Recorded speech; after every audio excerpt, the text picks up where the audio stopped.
Yo, Shortbox Nation, this is Botter, and I'm here to tell you right now that con season starts early this year with the return of Northeast Florida's premier anime, comic book, and sci-fi event, Collective Con. That's right, Northeast Florida's largest pop culture convention returns for its 10th year on March 8th through the 10th at the Prime Osborne Center in Jacksonville, Florida. 10 years of Collective Con, they're pulling all the stops out to make sure this is a can't-miss event. And the guest list they got going, don't even get me started on the guest list. I mean, they've got A-list celebrity guests and voice actors from some of your favorite movies, anime, and video games like Elijah Wood and Sean Ashton, Ray Park, Trisha Helfer, Ross Marquand, Max Middleman, and Bo-Katan herself will be there, Katie Sackhoff. Tell me what other convention is giving you the opportunity to meet Frodo and Sam from Lord of the Rings, Darth Maul, and One Punch Man all under the same roof.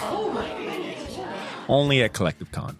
And if you're looking to get some of your favorite comics signed, or if you want to get an original sketch from some of the best comic artists in the world, well, you're in luck, because there'll be plenty of comic and creator guests there, like DC comic artist extraordinaire Clay Mann, Harvey Award-nominated illustrator John Taylor Christopher, Marvel and DC cover artist Chris Stevens, and acclaimed Star Wars author Timothy Zahn. They'll all be at Collective Con this year. And if you're looking to bring the family, or if you want to make a weekend out of it, you're in luck, because there'll be so much going on at Collective Con that weekend in the form of vendors, fan panels, video game tournaments, cosplay contests, after parties, and a bunch of fan events. You can purchase single and 3-day weekend passes now using the link in this episode's show notes, or by going to collectivecon.com to book your tickets and hotel.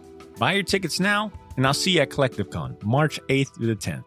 Now let's start the show. Ladies and gentlemen, I present to you Mr. Shortbox, Season 6, yeah.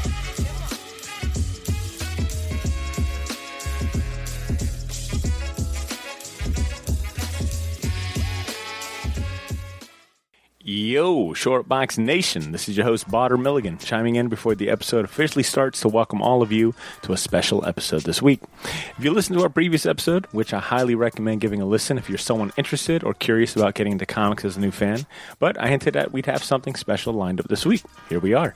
This episode is unique for a number of reasons, one of them being the guest that joined us on this one. He's a kind, inspiring, talented individual that I'm honored, as well as everyone here on the show, to call a friend. His name is Malcolm Jackson. And if you're unfamiliar with this photographer extraordinaire and overall intelligent, humble human being, I guarantee you're in for a great time. The other reason this episode is special is because it originally aired as a Patreon exclusive 2 weeks ago. The conversation had and the topics we covered in this one were important to us, but it was the overall reception and support we got from our patrons that inspired us to release this one to the public. Alongside my co-host Andrew Torres, we talked about several topics ranging from Malcolm's involvement in recent protests, Kung Fu flicks, Gundam, and the Eisner Award nominations. A little bit of everything for everyone that enjoys random good conversations. If you end up enjoying this episode as much as I know you will, I implore you to check out our other bonus episodes. We have over 30 more like this on our membership site at patreon.com/shortbox. When you sign up for any of our reward tiers, you are directly supporting this show by keeping the lights on here at Shortbox Studios so we can continue to create more content for you and others to enjoy. Your contributions, whether small or large, get you rewarded with merch, commercial-free episodes, and access to private live shows for Shortbox patrons only. Hint, hint, nudge, nudge. We got something planned at the end of the month for our patrons, so it's a really good time to sign up. This episode is sponsored by Gotham City Limit, Jacksonville's premier location for comic books, collectibles, toys, and more, located on Southside Boulevard. You'll hear more about them later on in this episode. I promise that's all I've got to say. Thank you for pressing play. Enjoy the show. Subscribe while you're here, and come back next week for more fun. Yo, did you do any? Oh, we haven't watched. You're supposed to be doing that samurai stuff. Yo, Malcolm, what do you feel about like Kung Fu? Yeah, flicks. how do you feel about Kung Fu flicks? Fucking love Kung Fu flicks. Yeah, we've been. I hit up my dad. Last time I was at the house. No, you didn't hit his dad, because if you did that, No, I Barter said would hit not him be up. here. I was like, Touche. I think me and Drew were talking about like Kung Fu flicks or something like that, and I was like, "Yo, Dad, do you have any movies that like I want to kind of like watch, like etc." So he gave me like 5 of them. Well, you know, it was your birthday, and then we were talking about old Kung Fu movies, and then Botter kept talking about this one about this head thing, like this head chopping off. Damn, what's the name of that movie? I think you have it. The 36 Chambers of Shaolin. No. So all right, so I've got 5 Shaolin Masters in my hand, 7 swords, Executioners from Shaolin, Invincible Shaolin, so a lot of Shaolin, and then the 36 Chamber Shaolin. And I'm trying to remember which one he was like really excited to tell me about. I want to say it was either 36 Chambers of Shaolin or Invincible Shaolin. But I've seen 36 Chambers at a young age. It's been a while since I've seen them. And there's more than likely I've seen bits and pieces of all these. There's no way living in my in my household we did not. Like, just growing up in pop culture, you've seen the bits and pieces of all of those. Now, I feel like it's a lot more predominant in black culture, though. Yeah, I say definitely in black culture, but it's like, is it something that, like, Malcolm, did you learn about all this from like an uncle or like your dad? Like yeah, definitely from my uncle. Yeah, there's always that uncle. There's always an uncle that was in the military or the Navy. Yeah, the same uncle that got me into comics who got me into kung fu. Yeah, dude, I'm telling you, all uncles are going to be that. My theory about African American uncles who happen to be nerds or at least into comic books, more than likely, like in my experience, it's almost like 75, like a very high percent. I won't even try to put a number, but a very high percentage of them also really love kung fu flicks, and it makes sense because the story arcs are very like kind of hero centric.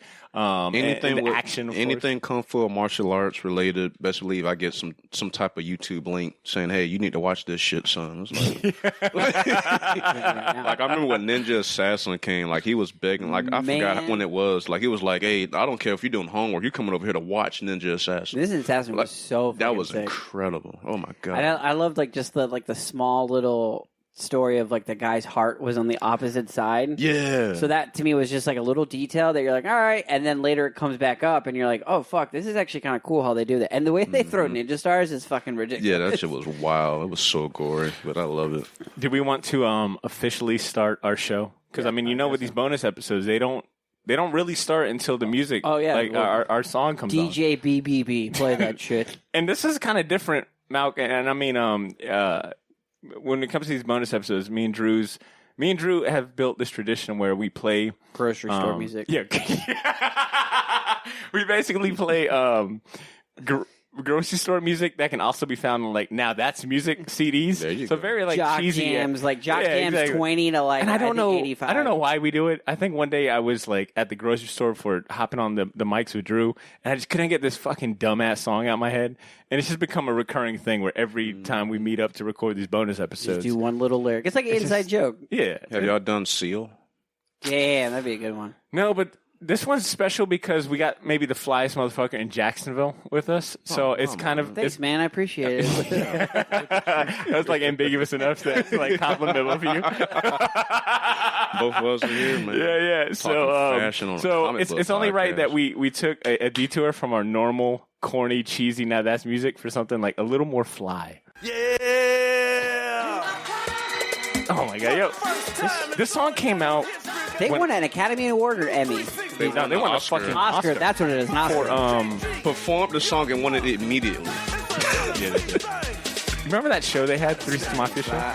Yeah. Too Hot for Hollywood. Dude, my favorite episode was when the dude was making like buffalo, like he was making ranch chicken wings out of like a dry rub.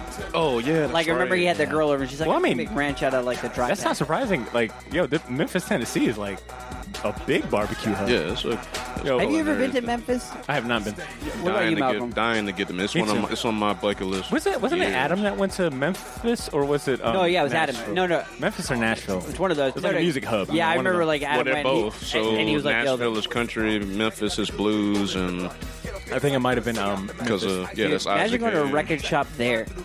Oh, Memphis, that'd be so dope. I mean, Stax Records is like on my bucket list to go visit like that museum because that's where Isaac Hayes came from. And everything. How far of a drive is that?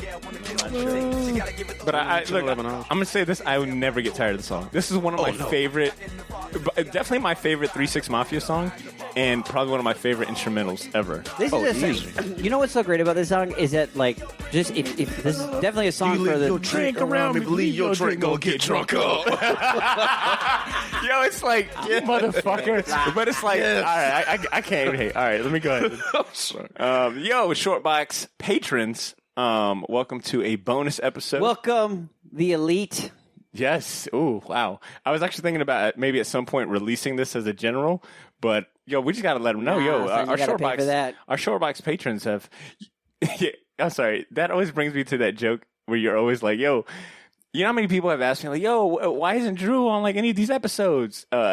I use Drew's, like, most perfect fucking rebuttal, which is, yo, you got to pay to hear Drew.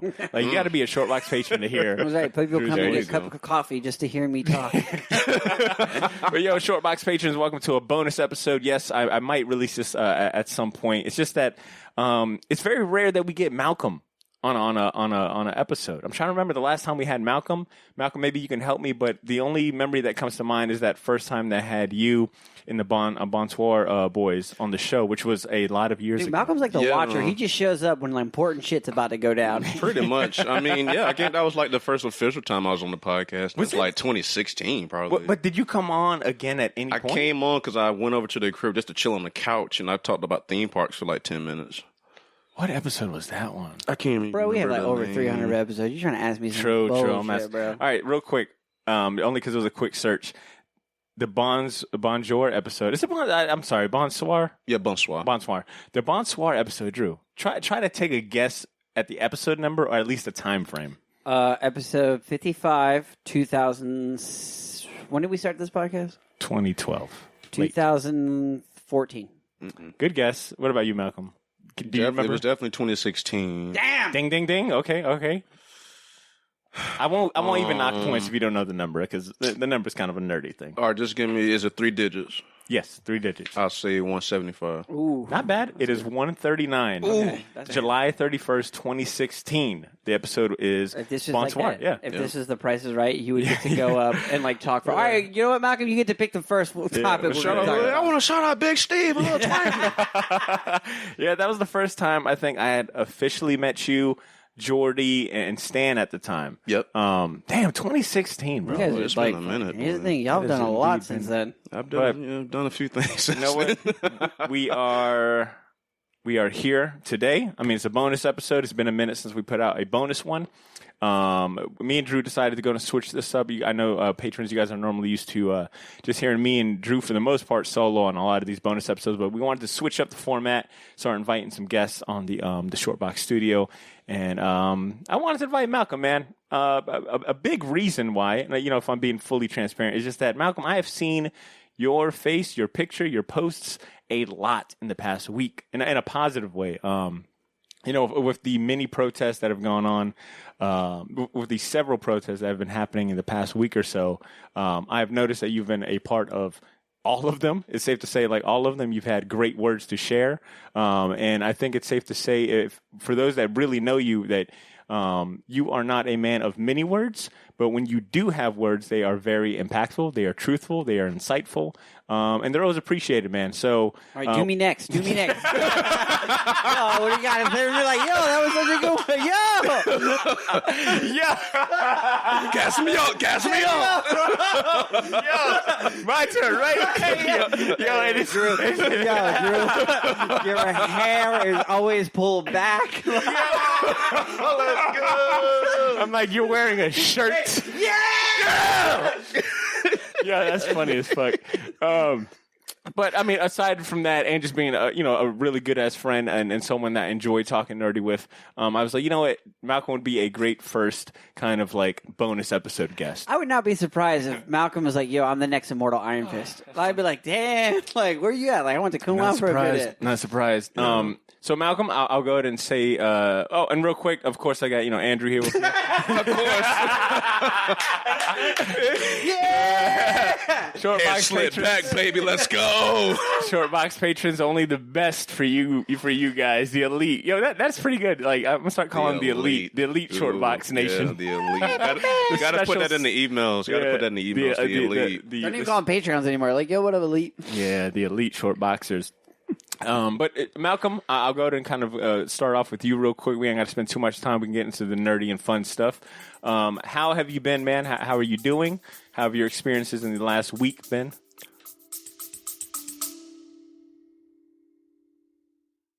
Yo, this is Botter. Sorry for interrupting this episode, but I'll keep it brief. I wanted to let you know about a massive sale we have going on over at the Shortbox store on all of our merchandise and apparel. That's theshortboxstore.bigcartel.com. You can now save 20% off your entire order using the discount code YOO, Y-O-O. So if you've been waiting for the right time to finally buy that gauntlet snapback, or if you ever wanted to buy any of the shirts you see me wear on the podcast, well, now's your chance to get them for a steal. We still have a few sizes left of everything, but they won't last long, and once they're gone, they are gone. And then I mentioned that all of our apparel is screen printed on high quality material. None of that heat transfer or direct to garment stuff. Our shirts are some of the most comfortable ones you'll ever wear, and the hats look even better in person. So wear your support for the Shortbox Nation proudly, knowing that you're going to look damn good doing it. Get to theshortboxstore.bigcartel.com as soon as you can, and don't forget to use that discount code YOO, Y-O-O, to save 20% off your entire order. All of this information can be found in this episode's show notes if you want to get there faster.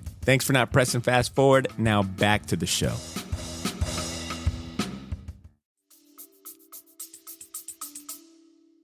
I'm doing a lot better now. And of course, thank you for the great words and everything. I always, appreciate it. Hearing from the homies and whatnot. Because I second everything Botter said. Like, I'm not gonna come here. I don't want to show it, but like, I know your heart, Drew. I know your heart, man. I know your heart. Appreciate it. But it was, in the earlier, I guess, past couple of weeks, it was a little rough mentally. I guess with the social media posts and then with COVID kind of running around, there's nothing else to see but that, and how and I'm sorry, I don't want to interrupt. No, please. But Michael, you definitely have two different voices. I mean, your pictures give a voice as well as it is. Yeah. How's it feel just being a part of this? I mean, we're at school, we're learning about history, you're learning about all this stuff. This is something they talk about in books, but now it's this is real. This is happening. I'm actually glad you brought that up, because I was kind of when people ask me about that one particular post that I did when I did a lot of writing. I have never seen so many people repost a regular. I mean, and I say this full respect, a non-celebrity or organizations post. I saw so many people reposting Malcolm's, post about the protests and everything going on. I was like, damn. Yeah. I reposted. I made a joke the mayor of Jax has spoken, and then to see everyone that resonated with your message, also share that. And I mean, across the spectrum, it wasn't just a brown dude sharing it. It was everyone was sharing it. I was like, damn, this motherfucker really is the mayor. No, it was awesome. And before, when I went to the first big protest that we had and all the fiasco that came with that, mentally I just wasn't there to be able to photograph, because I was, You're in the moment. In the moment, but it's so many emotions, because before all of that, seeing all of this stuff, 'cause I've always been fighting for this type of stuff, because I've been in these situations just like those who, sadly have been deceased, rest in peace, George Floyd and Breonna Taylor and so on and so forth. And it's unfortunate that list keeps getting longer and longer. Dude.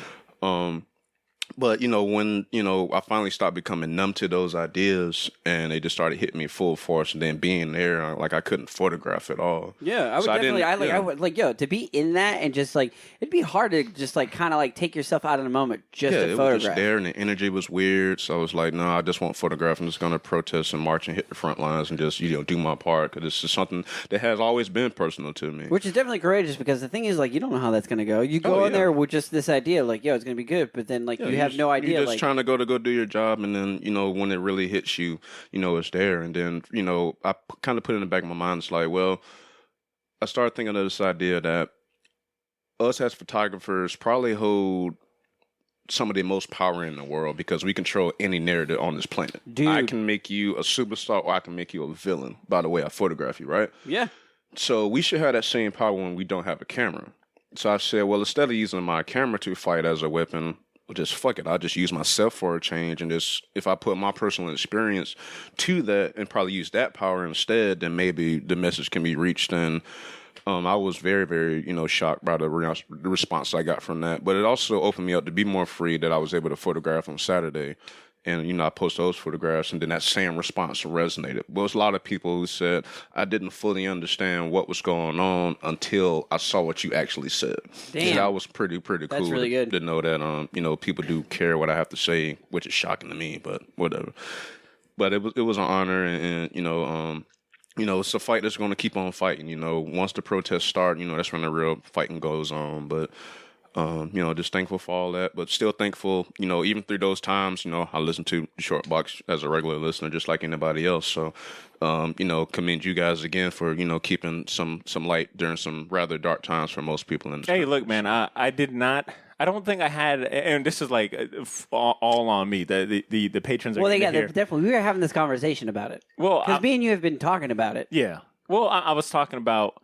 I was specifically about to get into. Malk had sent. I think I sent it to all of us at least. I don't know if I had a chance to read it on any of the episodes. I think I just kind of forgot, unfortunately. But I'm talking about Malk. You had sent a really good email when the COVID stuff had happened, and everyone. I mean, it was just looking grim. I mean, I just knew a lot of people losing work. It just was looking very grim, and I know that you that was a lifetime. That was a lifetime ago. And it's straight up. This COVID-19 was a life, bro. But that's the thing. That's what's crazy. It's not even. It's not that it's over. It's still going on. It's still a prevalent something. Yo, it's an STD. Yeah, it's like another uptick in Jacksonville transmitted right disease. What do you want? He's been working on that one. There you go. But Malcolm sent an email very early on because I know that you were impacted by businesses shutting down and just everything going on at that moment, especially that first week or two where it was like, oh shit, what businesses are shutting down, no one can go outside, blah blah blah.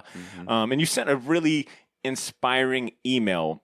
I mean, and not to make it all about me, but when I needed it the most, because I was just there was no way that I wasn't feeling that energy. I was feeling kind of down. I was confused. I was like, what the fuck is going on? Yeah, because you were you had just moved in, and there was another thing that we were talking all at that one time. Yeah. Yo, it was But he sent an email that was essentially yo, man, I'm going through some rough things. And I'm definitely paraphrasing because whatever.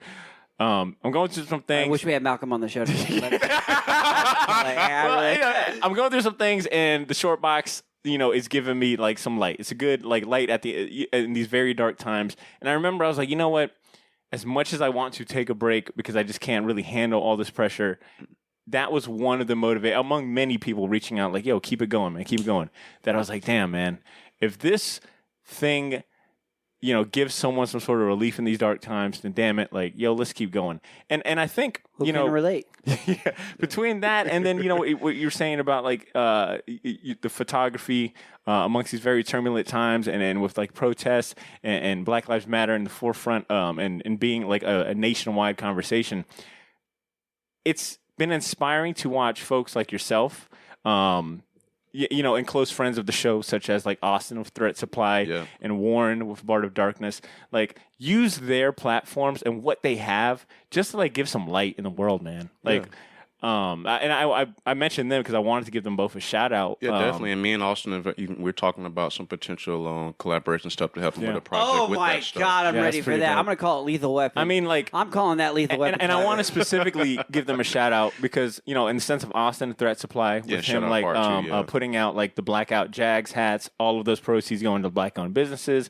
Warren with Bard of Darkness, his Instagram profile, doing some spectacular fucking raffles as far as prizes. Yeah. And all of those proceeds going to relief and bail funds. It's just been inspiring. Damn, sometimes you forget the amount of power and influence that you may have in your circle. Yeah. Because I mean, it's I just run a podcast, or I just run an Instagram account. But you don't know who's watching, you don't know who's listening. Yeah, that's really what it was. And when I made that post, it was kind of one of those. I'm just gonna put this out here, but to kind of know the type of impact that I did have, and it kind of let me know it's people really do care what you have to say, and they really do look forward to what you have to, say through photos or, vocally. So it was truly an honor, for the response that was received. I think it was well earned, man. And I want to go ahead and let any of the patrons that are listening that aren't following or aren't aware of Malcolm's spectacular just artistry and photography.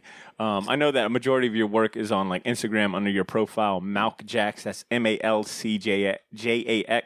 For all of you on Instagram, I highly recommend giving him a follow, and it'll definitely help out as far as context of the things that we're talking about. You want to learn how to take a photo? Study this, or do you want to see photos you'll never be able to capture? Follow Malcolm, you'll be good. Yeah. Hey, Shortbox Nation. Sorry for the interruption. Just a few quick words from our sponsor, and we'll get right back to the show. Yeah, so this is where I pick up my comics. Excuse me, might I remind you the rules here at No Touch Collectibles? No loitering, no friendship, no touching the merchandise without gloves, and no free bags and boards. Yeah, man, I know. This shop sucks. I don't even know why I shop here. Well, we could go to Jacksonville's premier location for comic books, collectibles, toys, and more.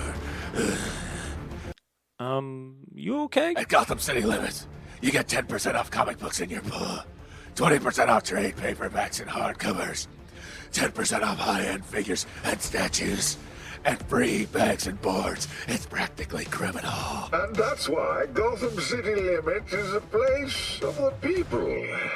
How many times have you watched the Batman trilogy? I'm ashamed to say. Well, I mean, they're not bad. One time for every time the Joker has taken the city hostage. Are you done with that? Yeah, I'm done. Well, let's just go take our business there. Gotham City Limit. It's the comic book shop Jax deserves, but not the one. All right. I get it. It's a great shop. Let's just go. When's the last time that you guys have actively watched commercials or been exposed to commercials?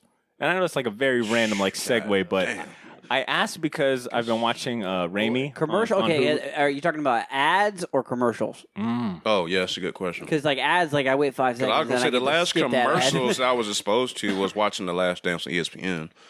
Because I was watching it on the television. And that experience made me realize, it's weird watching, because most of those commercials were Reese's and Reese's and what's the other brand that was sponsoring Last Dance? And Allstate. or State Farm, whatever. State Farm when they did the retro commercials, which were pretty. That was true. Yeah, that was awesome. I bring it up because I've been watching Raimi season 2 on Hulu. And, I'm broke boy status on Hulu. I don't got the ad-free version. I know exactly. So it's 90 seconds, 120 seconds of straight I remember ads. when I came over, we were watching this Hulu. I was like, yo, why do you live like this? Why do you look like this? Yo, I've been asking myself a lot that lately, just fucking pay the $12. Because it's seriously, it's the same. It's the thing is, you get so super excited about something, and then commercial. Well, and here's the thing, too, is that, the episode is advertised as 24 minutes, but it's nah, motherfucker. It's more 35 because you ain't counting commercials. But I bring it up now to wonder if maybe I'm growing up. I'm becoming more of an adult because I'm actually enjoying these ads because I'm finding time to do shit in between. It's 90 seconds. I can use the bathroom. I can refill my water jug. I can go and wash this dish real quick. Yeah. No, it's I read a tweet where some dude had said kids will never know the anxiety ridden of when a commercial goes and then you're running around the house to do stuff and you remember your brother and sister it's on and you would have to run back. Yeah. I remember when the previous channel did you ever come up with the whole watching two things at the same time and you would switch you're fuck yeah, terrible channel. That's why my attention span is shot. I think so, yo. Trying to watch two shows at once. But, yo, bro. That's exactly I'm not what Superman, Yo, shout out Aunt May. Deliver us from evil. Yeah, I know that was a random ass segue, okay. But so are you saying you're into commercials now? Are you going to put commercials into the podcast now? Well, there's definitely commercials in the Patreon version of these episodes. Oh, okay. But no, I just bring it up because I was just damn. I'm actually okay with these commercials. Do you have a favorite? It's a revelation commercial? for me. Do you have a favorite commercial? Because I remember I would call it commercial season basically the Super Bowl. The Super Bowl, the whole point of the Super Bowl is bro, those commercials and whatever trailer was dropping. Because I remember the only reason I watched Super Bowl for the longest time was the Avenger trailers or the Winter Soldier trailers that they were going to drop. Yeah, true. Do you have one that comes to mind? No, the only one that comes to mind to that degree is just the State Farm Last Dance thing because it was they took the '90s Sports Center thing, and if you remember that look, and they're in 2020, who knows, Slinkies might be. Yeah, it was very self-aware. Yeah. Of we're making an old school commercial, but we know it's 2020. Those were pretty good. Yeah, I will admit. Neat. Let me come back to that One idea. friend that didn't see it. Can you believe Drew Like, yo, it pained me that Drew was not able to watch Last Dance. Bro, he like, kept, it hurt. It hurt. I was like, man. how can I help him? Because the one thing that I thought it was going to be on Netflix. They said it was Netflix. It's supposed. I don't know when it's hitting Netflix because they did it with Netflix. That's what I'm saying. Yeah, like, I was so pissed. I was like, yo, is it coming? And then I found out that people in Europe that had Netflix were allowed to do it. So I'm guessing there's something with the ESPN contract because Uncut Gems was also done with Netflix and it just hit like this week, right? Or last Great week? movie, by the way. Dude, Fucking no, that great movie. Fucking Stress City. Like, I don't know. Oh my god. Yeah, but it's good though. I mean, yeah, it's stressful as fuck, but it's good. Yeah, but here's the love thing. Yo, I'm so spoiler alert. I'm not gonna ruin it. Watch the movie. Just watch Uncut Gems.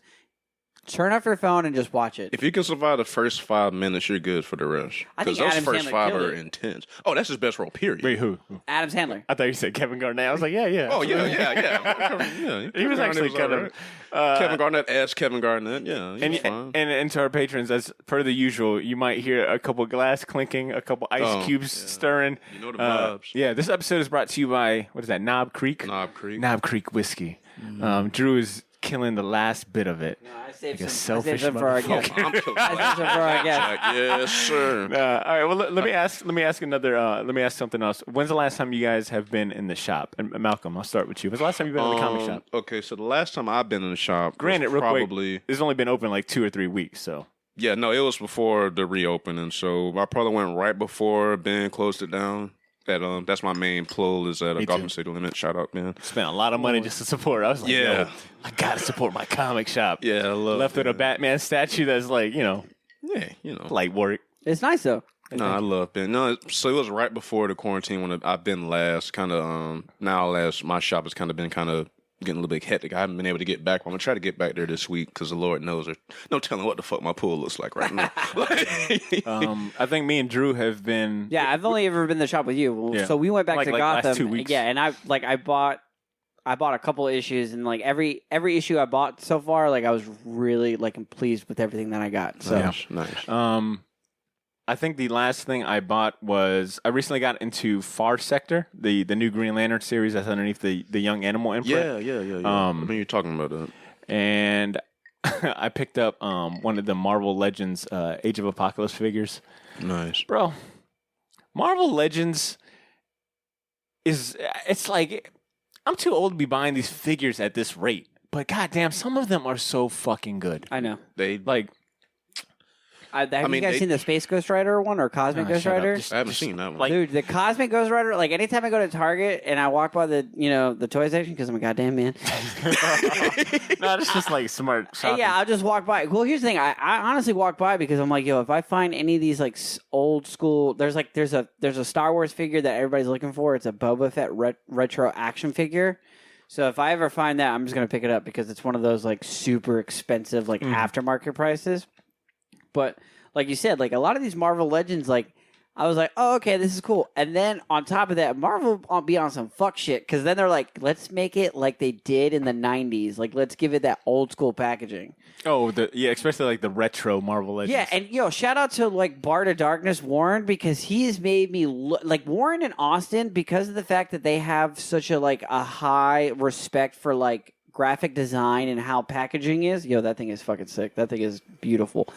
God. Warren makes me take a second look of how box and design. Yeah. Like if a package design to me is sick, like I'll look at it. But like you're saying, and then they released Age of Apocalypse like figures. And they released 6 of the like coolest figures you ever. And it's like, you're only gonna get one. I feel like they have gotten smarter at catering towards like comic fans. Like, they understand their audience and they are leaning into it. Because this Age of Apocalypse run is like great. I mean, you've got like the Weapon X Wolverine, which, at this point, they need to just put those toys in the men's section, right? They You know what I'm saying? Like, they gotta fucking do that. Like, yo, it's pissing me off. Like, yo, I was thinking like, there's no kids buying this. I've never seen a kid that is my pick up I'm trying to think, Marvel. what television show are they even seeing this on? None. right now? None. Like, There's no kid wait. buying this figure. Drew's actually, I've never really dived into that point. And if I see a kid, I snatch it out of his hand. Well, you don't know what you're playing with. a man. This is not a man. Go watch some Dragon Ball Z. Well, I mean, that's actually a good question. Are there commercials for these figures? No. No, Really? Dude, what is with you in commercials right now? But no, that's how we saw. But he has a point. That's how we saw those figures. Well, I mean, hey, kids are not here. Well, that's what I'm saying. Kids Is are like, watching YouTube. But we saw them, and then we had the TV shows. But I mean, there's no modern X-Men show, anything that's out right now. No, not right now. But I mean, joking and all this brings up a good point. It's like I personally have never seen. Like, my sister don't buy Marvel Legend figures for her kids. It's all Sonic the Hedgehog and, like, Baymax. It's like very big toys. It's like toys that don't have much articulation, which I don't blame them. Like, I'm not trying to blow a bunch of money for you to break this damn toy. Yeah, I thought it was a good idea to give a 5-year-old a Nintendo DS, and I was be the coolest uncle later. Boy, you are foolish. You are the coolest uncle ever. Here's the thing, I thought I was going to be the coolest. I was the dumbest uncle ever because that thing came like, he gave like when I gave him, the cloud of being the coolest uncle. I gave him one DS. I came back 2 weeks later. There was 2 DSs. Cloud is dangerous, Drew. Oh, because he broke it. He broke it in 2. He literally took the 2DS. Like, and I was took like, it to the next level. And I asked him, I was like, "Yo, how did you do this?" He's like, "I don't know." I was like, "Yo," I was like, "I've been to that age. I know exactly what I don't know means." It's like I'm not gonna I plead the fifth. He doesn't know about that. Well, but I don't know is the plead the fifth. So I bring up the Marvel or the Age of Apocalypse figures because I wanted to hear from you guys. Do you guys remember Age of Apocalypse? Or yes. Like, has it left an impression like it's left on me? Definitely. No. Anything Age of Apocalypse to me is automatically cool. That was my first self-awareness of an alternate reality. 100%. And, that was that was definitely the first alternate reality. It was one of those things like, yo, what the fuck is going on? I remember, I will never forget my dad giving me the Amazing X-Men issues 1 through 4, which was like the X-Men spinoff of that, for Christmas. Like, he wrapped up single issues and he gave it to me. And I was like, yo, Dad, who are these people? Like, I had to, ask him for all these, breakdowns. Like, yo, Dad, who are these people? Like, where are the X-Men? He was like, boy, this is an alternate reality where Professor X died. I said, what? Yo, what? Like, yo. Magneto's a good guy. Dude, I've never... this memory's kind of coming back to me for the first time. Like, yo, it was Christmas. I sat down and read those, all 4 issues. Dude, those back toys to back. are iconic. Those toys are super iconic. Well, maybe not the toy, but that comic book series. No, and it's definitely one of those ones where, when kids you were growing up, they were basically giving you different pieces of puzzles. Because the only thing that I remember was Wolverine only had one arm. Boy, come on. And kids were like, the whole theory was like, yo, it was Cyclops versus Wolverine over Jean Grey. That's what my dad said. And I still cannot find that issue. I cannot. It's just... So Malcolm, when did you first read Age of Apocalypse? I read it. I had to been when I was in middle school because I got into comics from my uncle that we was talking about a little bit earlier, and he always had it. And he was like, "You ain't ready for this shit yet." And I kept like, "No, man." It was like, Then finally got to that point, and I was like, so confused in the good way. I was like, "What in the fuck?" And I just, oh my god, yeah. I wasn't aware of comic, and here's the thing: I wasn't aware of comic book shops because at that time, Publix, grocery stores, were still selling comic books. I remember that, but I remember we talked about on IG when y'all went to the spot on San Juan. That was the first place I bought comic books from. Oh, the toy store. The toy store, Roy's Collectibles, but it used to be something else. Oh, it used to be a bunch of stuff. I can't even. That's why my first place I used to buy comics when I was a kid, and I bought X-Men joints. Yeah, I used to. When I was working at Domino's, my mom took control of my finances. The check went to her, and she was like, "Hey, here's $40 for the month." And I used to go to Roy's Collectibles and stocked up on 50-cent comics. You know, it's another here's the thing. You know, the only reason why I think we have comic books as successful as we do is because of Pokemon cards. Explain. Because when Pokemon was the biggest Pokemon was big when we were growing up. Pokemon and Yu-Gi-Oh! And the only place you could have got it was either Toys R Us or at comic book shops. Yeah, it's true. Because it was all aftermarket and Magic the Gathering. Yeah, so I just remember when these cards... Do you remember that old Marvel game called Overpower, which was the first card game? Yeah. Dude, I never played it, but I just remember collecting those cards. I remember actually collecting those cards, and then we've talked about this many times on the episodes, about the stats. Whenever you get one of those cards in the stats, and there was always a dude with a bunch of those. That was back in the Mortal Kombat Street Fighter days, Aladdin's Castle days. Oh man! So I'm sorry, I'm just no. That's a memory I thought I had right there, boy. I think Age of Apocalypse was the first, like you said, alternate reality series I had ever read, but it was also one of the first series like I know even to this day I have not read all of those spin-offs or like limited series from it. I think I've never read Excalibur, I've read Weapon X, but like some of the other ones, whatever they may be, Excalibur, yeah. I haven't read Excalibur either. Like I know as a kid or as early preteen, like I just could not find those issues, or I just didn't know how to read a story like a big event, big crossover. It'd be 4 issues, and you'd find 2 or 3. Like you'd never find the first issue; it'd always be like 3, 4, 5. Like I didn't read like Age of Apocalypse Alpha or Omega well into like plentiful years later. And that's another thing too. You didn't know about the reading order. Yeah. Like so, as a kid, you're just reading comics. So we just reading comics. Exactly. You just thought it was automatically there, and not even knowing that you have to go through all of this other stuff to be able to understand certain concepts that pop up. I won't lie. Every now and then, I look at that Age of Apocalypse omnibus on that shelf, and I'm like, one day I'm gonna read all of it. But I'm sure it's all on Marvel. Like, yeah, man, maybe when I have all the time in the world, COVID-19. Yeah, like that book is like talking. It's like, yeah. Well, here's the thing. I'm one of these guys who really, and this is whatever. I'm calling myself out. I just got those omnibuses just because they look good and they make for good reference material. Barter looks at those. Like I look at omnibuses as like, you remember when you play video games and you get a trophy? Yeah. And, like you unlock an achievement. Like to me, omnibuses are an achievement. It's like, yo, this is the entire run. That means I'm really dope. No, I mean you want to be the man at the party. You just pull that out and be like, hey, yo. First of all, there's never been a party where I can pull out an omnibus for cool points.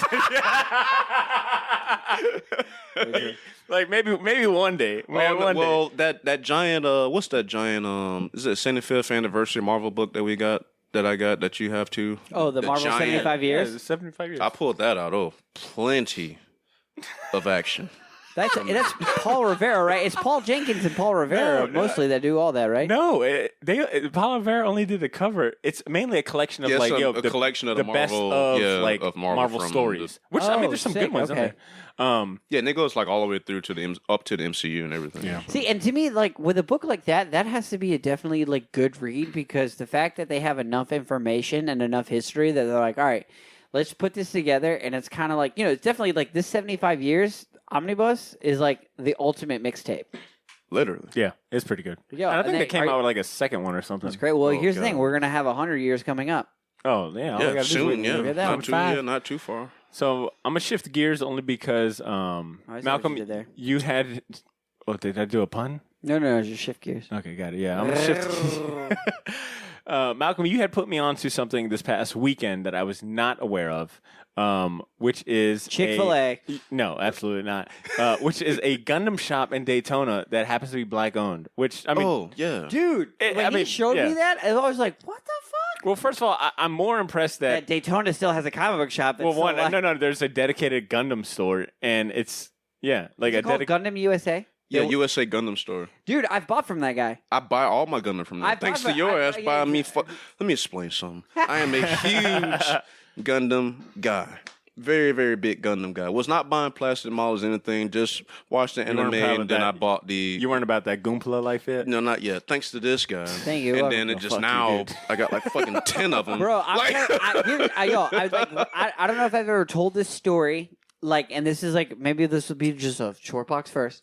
But like when I was in the military, in the Navy, I was like... So I worked with a lot of Marines that were getting back from Afghanistan and Iraq, and they were having like really bad PTSD, and like a lot of like depression was like, yo, like I'm just drinking too much, like I just like obviously like something's wrong with me, I need you to fix me. And my first question would be like, yo, listen, if I told you that I can fix you for $20, would you take me seriously? Like, and it's just like, and this is before they see the doctor. This is just me vetting them and talking to them, because when a Marine comes in, you talk to them, and like you're the first person to see and talk, and then you go and like you build a rapport, and then from there you go to the doctor. So a lot of these dudes, like straight up, like they saw action, they've blown up, they've killed people. Like that's what I'm saying. Like that's the crazy thing, that they've gone over there and it's like, yo, make the ultimate sacrifice, come back. So all jokes aside, there's a model kit store in Jacksonville, North Carolina, where I was like stationed. So a lot of these dudes, I would ask them like, hey man, like what is your problem? They're like, yo, I have like all this built up anxiety and stuff like that. I was like, all right, well here, do you trust me? I'm like, yeah, doc. Yeah, I trust you. Listen, go to the store. I want you to build Monica. And they scoff at me, laugh at me. And I'm like, yo, listen, I'm telling you right now, car, robot, tank. I do Gundams because like I like Gundams. Like I love big robots. I love the building of it. I'm like, yo, listen, if your life matters to you that much, just buy it. $20. Like, what do you got to lose? Like, it'll be a couple of hours of fun.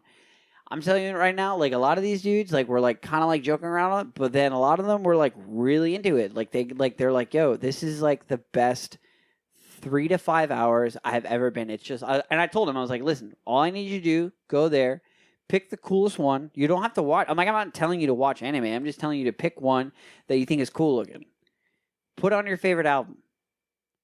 And then just get and build it. Like your hands are going to be, you're going to see something a little bit more like you're building it with your hands. You're using your mind. Like, you know what I'm saying? Like you're going to be doing stuff. And it's cool because then also you'll even get even more into it because you're like trying to file, like when you take things apart and you're trying to file things out. Like some people, like one dude I knew that he did it with a nail clipper. Because because you got those pieces that like have the little bit of plastic hanging out. Plastic and stuff. So all you technically need is a nail clipper and then the Gundam kit. You're good. Like if you really want to get fancy, you can get one of those like $4 nail clippers with the file on it. And really, I'm telling you right now, like that, I don't be trying to go that detail because I just want to build a model. I'm not, like I said, I'm not too like huge into the Gunpla, but yeah, I mean it's real. Like get you like some pen and markers and it's do good. some lining and that shit. I mean, I've only built like the mini Gundam figures. Yeah, and how'd you feel after that? No, they're dope. Like they're fun to put. Like honestly, I was I got like 2 in there that Drew you've given me. Like, because I tell you, I'm like, the Wing it's therapeutic. Zero. Yeah, and I mean dealing with anxiety personally, like it is nice to have something that like. I guess I'm one of these types of like, I need to do something with my hands. Like if I'm not doing some shit with my hands, then I start getting anxious. I get in my head, blah blah blah. Mm-hmm. But it's building some shit with your hands. You're watching, and it's like, I love Gundam. Like I love Wing Zero. We've had this I wish I had watched more of the different series because I'm very limited. But thanks to quarantine, I have.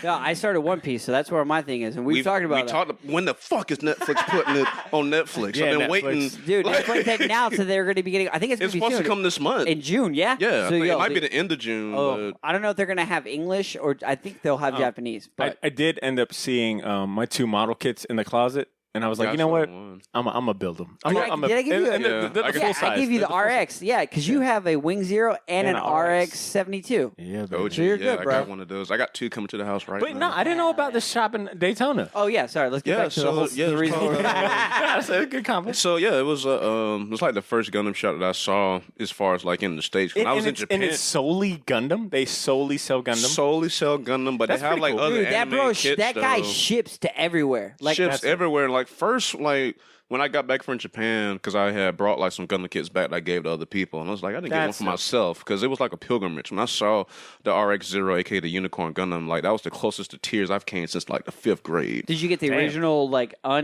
his full Psycho mode, or do you get less? I got the Gunpla model. I got the Psycho mode. I didn't get Unicorn mode. So nerdy, I love it. But when I was there and like they had like a Gundam cafe, which is like a coffee shop, and like, you can buy like all this shit, and I'm just like, That's my favorite. I have a coffee mug I have a Gundam coffee mug. It is my favorite. Oh my God, I'm about to cry. Anyway, so when I got back to the States, I found a store called USA Gundam Store, and I just like bought the Unicorn from there. Damn. And then it's like Daytona Beach. I was like, what the fuck? Like, why is this Gundam so close? And I just kept buying them.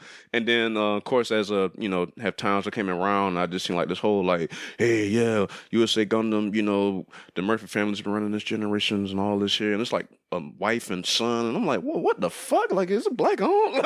Yo, and all like when he told me it's black owned, mind you, it's like the week of everyone sharing like, yo, support black-owned business, which is positive, and I can't knock it. But the fact that he mentioned this Gundam shop, I was like, yo, this might be my favorite recommendation. Yeah, and here's the thing. I would go in there and be like, yo, you ever seen Dragon Ball Z? Talking about. I think more so it's fascinating that there is a Gundam shop, dedicated Gundam store here within driving. I mean, Dude, I mean, we like can drive. less than an hour, and you can go there. You can go there. I mean, That's and like I said, it's majority Gundam, but they have like Cowboy Bebop kits. Like you can rebuild Spike's ship. Oh my! That's and that's and what I've been thinking hard about that. Bro, shit. I I'm ain't telling you right lying. now, they make model kits. So there's 3 top model kits that I'm trying to get. There's the Cowboy Bebop. There is a One Piece because One Piece started making the ships. Wow, really? So yeah, like you'll find out there's different ships. Fuck you, Drew. That's You what got I'm me saying. wanting Yo, to yeah. do shit. How do you think I feel? Like, yo, bro, how do you think I feel? I Like, wasn't trying to go this route. and then I gotta buy One Piece shirts. But they got the Neon Genesis joints too, though. Did you Dude, see I that? just started watching Neon Genesis, and now it makes so much sense of like why people are so fucking hype on that. Yeah. Like I have to make it a point to never. I've started not Googling any of the shows that I watch. Mhm. If I watch it, like, because you know, like, you ever watch a show with like your girl or like somebody you're interested into, and they ask questions, and you're like, Yeah. oh, just hold on.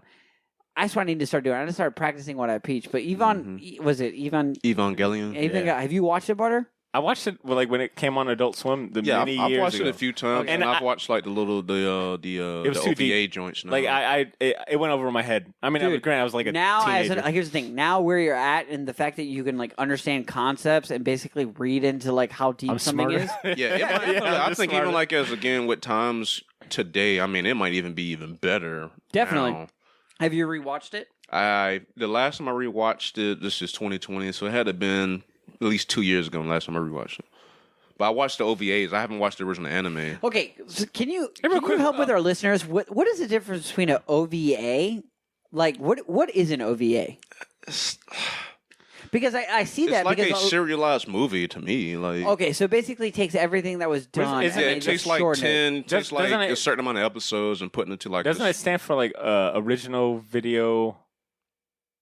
I know someone. I don't like, know what that A Corey has is. already said Yeah. the answer 14 times as he's listening to it. He's just screaming right now. It's like, Yeah. how do you not know? I blame it on the Knob Creek and just Very like, true. in the middle of recording. You know, like one thing, like secretly, what I've always wanted to do is like anime and hip hop is so close together that if you go on YouTube, you could pretty much Google some of your favorite anime fights, and then like Kanye West or Yeah. like Frank Ocean, and then somebody's basically said, "All right, fuck it, I love Frank Ocean, and I love Goku beating the shit out of Frieza. Let me make a Frank Ocean Goku Frieza fight scene." oh, look, yo, in the earliest days of YouTube, what Yeah, was, what, Tab. real Yes, quick, what was the sir. name of the, and I'm drawing a very bad blank, but what's the name of the videos where it's like, yo, a music mashup with like a montage? AMV. AV, yeah. AVs, AVs. Was it AMV. AV. AMV, Anime music video. Yeah. Those used to be Dude, my shit. That's what I got on YouTube for. Yo. Is watching Dragon Ball Z music videos. Yeah. And then I there was a forgot about it. Trigun one. There was a Trigun one. Oh with, my God. I've never finished There was one for Trigun. all of them. with There was John one for Bon all of them. Jovi, my favorite fucking song. It's a steel horse I ride. That shit. Don't look at me. That's my favorite. Dead or Alive. Dead or Alive. Dead or by Alive. Bon Jovi. And there was a Trigun one. and I Yo, was you pass like, the ball to me, drop. Yeah, it's J.R. Smith against the Terrible. Warriors. terrible. Hey, and I wanted to say real quick, an OVA, just for our educational sake, is an original video animation.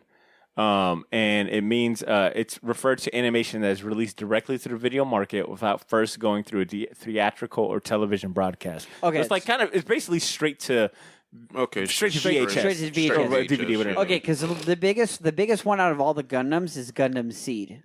That is the one. Like, if we're talking about Gundam wise, like the one I think it has the most popular is Gundam Seed. It's because there's a difference between popular in Japan or was popular in the U.S. because Gundam Seed is that's like Japan's Gundam Wing as far as like popularity was. Like they ride or die for Gundam Seed over there, as opposed to like here for most of us we all got into Gundam because of Wing. Yeah. So Toonami, Wing's man. still Toonami is Toonami, like and responsible Wing is still for a there, lot even of though our after going back to watch Wing.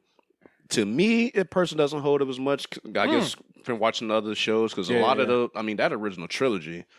Of which one? Original Gundam, Zeta, and even Double Zeta, I would say is I've never watched Zeta. Dude, Zeta is the best one. Damn. That's what here's the thing. it's- That's the talk. Like, everybody talks about like Gundam. Everybody respects Gundam, but Gundam Zeta is the one Gundam that everybody Zeta was like. They is finally the- figured it out. That is the Gundam show. If you had to compare it to an album, if you had to compare it to an album, like would you put what album would you put for this Gundam? Okay, let's Damn, do this shit looks for Zeta. I just put in Gundam Zeta in Google and I'm going Dude, to and here's the thing, that Gundam frame is actually pretty sick looking.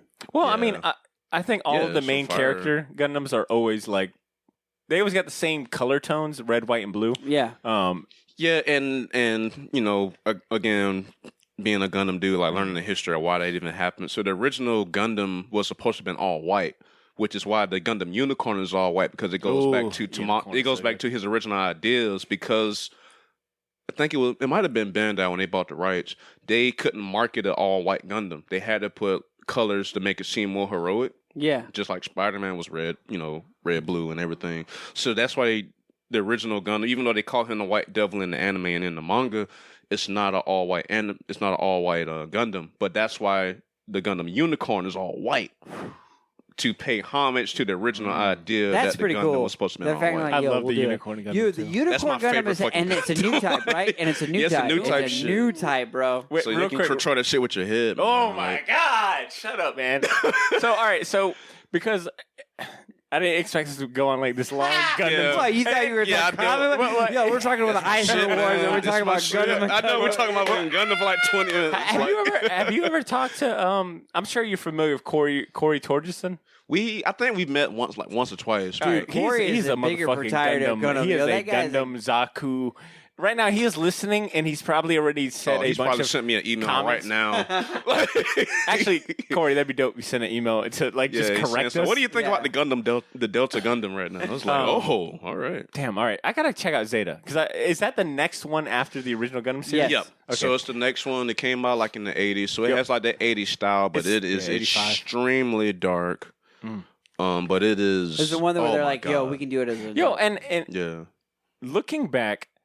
So for me, Gundam Zero, or I'm sorry, Gundam Wing. Sorry, Gundam Wing is just like, it's just a nostalgic like. I watched it with my brothers. Like Toonami, it was bro. Like prime Toonami days. Like 5 o'clock, 4:30. Like that's what I watched, and it just looks so cool. It was my first introduction to like mechas. Just big ass robots. I remember the original Gundam series. To me, it just looked too old. It just felt kind of boring. That's why. Yeah, that's why the show was great. But it's like, how you going to give us Gundam Wing, which is very now, and you can give us something from the 70s in the 2000s? Man, that shit ain't going to work. It wasn't until I started reading those Gundam Origin comics that I was like, this is some of the best. Like, I get it. It's some of the. Oh my god! And then of course Drew let me end up watching Gundam MS-18. No. Oh, that's my favorite one. See, honestly, I never got around to that, and I kind of like right now I'm like, I should have done that. But it was the jazz one. Thunderbolt. Oh my god. Those I think Thunderbolt December Sky is. So I mean, as a Gundam fan, I am lacking in my material. But Gundam 00 is probably one of the niche secret best ones that I saw where they were like they did something new.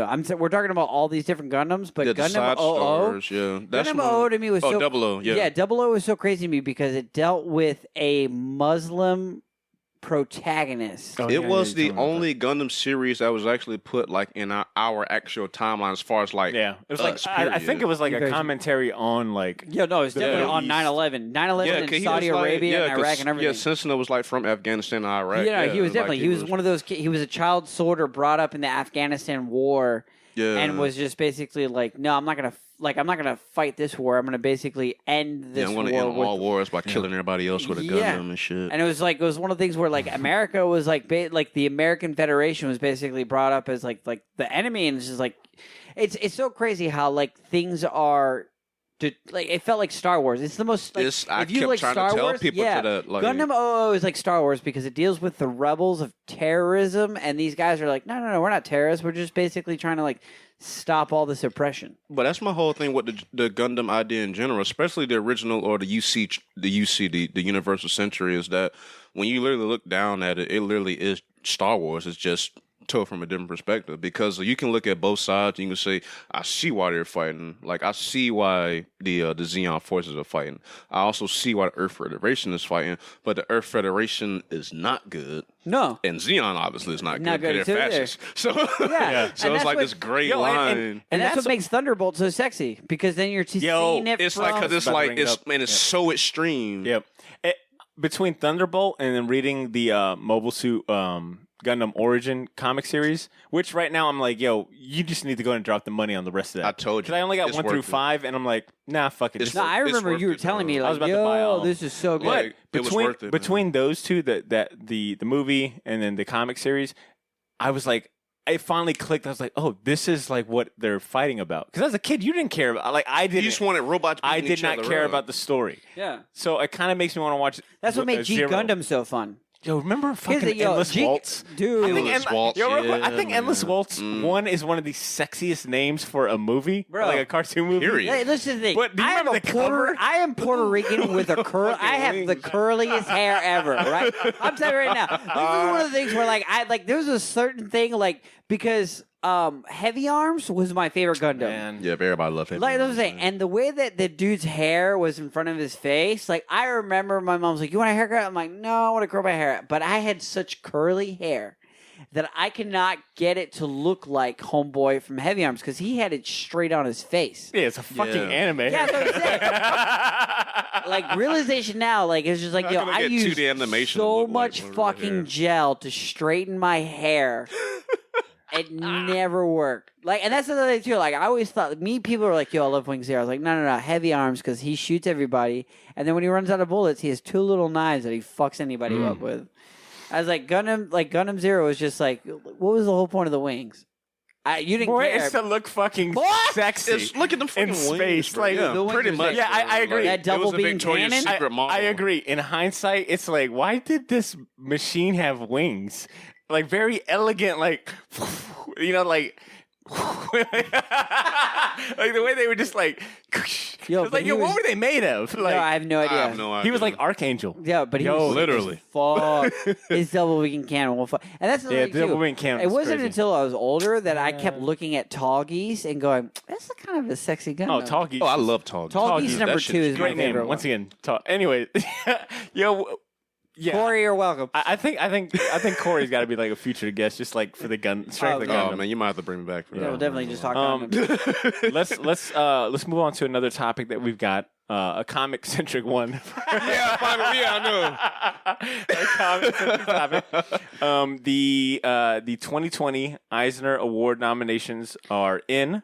For those who don't know the Eisner Award, it's basically the comic book version of the, would you say Oscars or Academy Awards? Like what? I won't lie, I don't know the difference between those two. Dude, there's What's the difference between an Oscar and an Academy I Award? think I have no idea. I really do not know which one's personally- which one is way more important.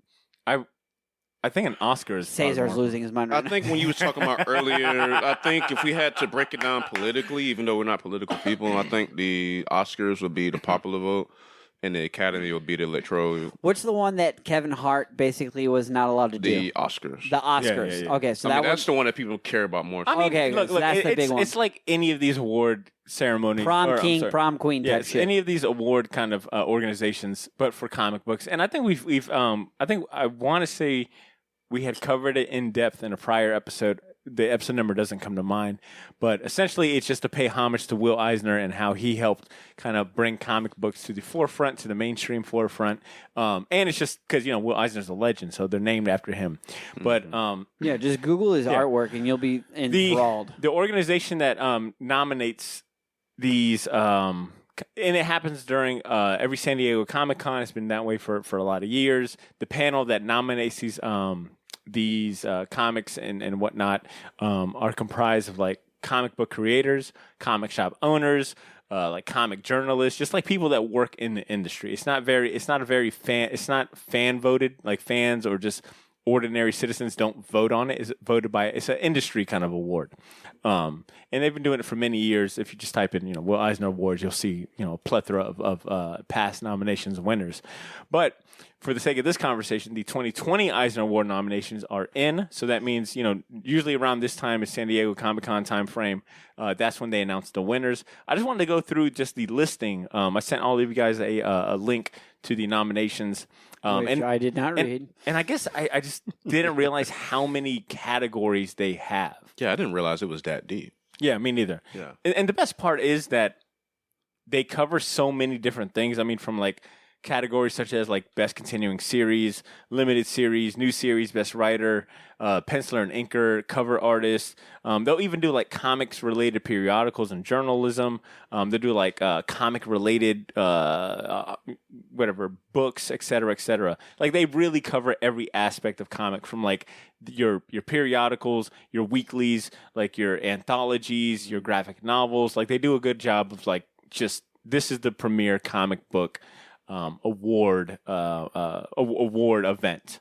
So I sent all of you guys the link. I just kind of wanted to go through some of the ones that I'm familiar with, because it's always fun to look at the nominations and be like, oh, I've read that, or damn, I don't know any of these fucking titles or nominations in here. So for example, like I was looking at best continuing series, which is, I think, I'm not sure what the premise is, but I think it's like a comic book that's been released on a weekly or a monthly basis. Mm-hmm. And there's a few on here, like Criminal by Ed Brubaker and Sean Phillips is on here. Yep. Daredevil by Chip Zdarsky and Marco Checchetto, I believe that's his name, is on here. Immortal Hulk by Al Ewing, Joe Bennett. And I bring it up because like a lot of these titles are things that we end up championing or just talking about a lot. I know Immortal Hulk has been in our mouths like fucking every episode. 3/4 of my emails have been about Immortal Hulk. But I mean, like for example, Daredevil by Chip Zdarsky is on here, which Drew, I know like this year, it's just cool to see like, this award system looks like they are paying attention to the, it's not like too fringe or too indie where it's like, you guys are just trying to be like artistic and whatnot. You're that like, guy. Yeah, it's like no, it looks like they actually pay attention. Like even like the mainstream stuff that people clamor about. Yeah, but like Bitterroot is on here for best continuing series by David Walker, Chuck Brown, and Sanford Green. That is a series that has been on my fucking list of to do and to read for a long time. I have met Sanford. I've been lucky enough to like interview Sanford Green and meet him twice, dude. And I never the nicest guy in the world. Very nice. And he's like, I'm telling you right now, like when like Sanford Green is like, you're not allowed to meet your heroes and you're not allowed to tweet your heroes, but Sanford Green is one of those, like he is that guy in the industry that's been such a veteran and done a lot that like when you talk to him, he's very engaging. Like, I'm sorry. I just had to get that out. He's good. Because the fact that he has this, it's like, we got to see him do an actual painting. Remember we went to Heroes Con and we saw his shit? Like, what was it that he did? He did the Mera painting. Aquaman's girlfriend or wife. Oh, wow. So that was either, I don't know. I want to say that was either Sanford Green or Stelfreeze. Sorry, not Brian Sanford Green. I'm sorry. Sanford Green is Iron Fist and Luke Cage. No, that was Sanford Green as well. Stelfreeze. Shout out Stelfreeze, though, man. Shout out Stelfreeze, though. Okay. I can't think of the last thing Stelfreeze did, but I know it. Black Panther was the There main you go. one. Thank you. Yeah. It was Black Panther. That's what you're thinking about. But so I was looking at the best limited series, and they've got Ascender by Jeff Lemire and Dustin Nguyen, Ghost Tree, Little Bird, which I read from Image, Darcy Van Polgist and Ian Bertram, and then Sentient from TKO by Jeff Lemire and Gabriel Walter. It's cool to see like TKO, like a startup comic book company in the past 2-3 years, like get this recognition, especially like considering all the cool stuff they've done with all like the lockdown and stuff, and they're donating like 50% of their proceeds, whatever it may definitely. Ever since Austin kind of put them on the podcast, I mean, I've always kept a close eye on them. Anytime I get a chance to grab some books from them, I always do it. And they're always just legit stories I do love. And they kind of got me, I would say for them, they kind of got me fully into diving deeper into more independent work. I'll be on the topic of Austin. He has, in the last 2 weeks, gotten me to read shit. I think he's the reason I started reading want to say, Far Sector. I ended up buying like Aphrodisiac by Jim Rugg. And there was one other title I can't.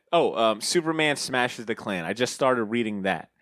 Just based on like Austin's recommendation. He does have a great eye for like really good indie stuff that holds up. You know, because I feel like some indie comics, like you can tell, like they're trying to be they're just trying to be too hard. Like I'll just send him like a topic, like Austin. Like Austin knows I love westerns, so like Austin. Yo, we were just talking about you. I need a western. I told him that's the thing is, I was working and he came up and I was just like, he's like, and to Austin he was like, yo, what are you into right now? I was like, bro, I really just like I'm in love with westerns only because Naruto to me is basically a western. It is a western. Yeah, so it's and to me, One Piece to me is also another western as well. I fully agree. So I was telling him, and he's like, Malcolm is into westerns, and I was like, I got to talk to him about Jonah Hex because I've never read a Jonah Hex comic books, but that's something that I've only read like bits and pieces. I never like really went full hard onto it.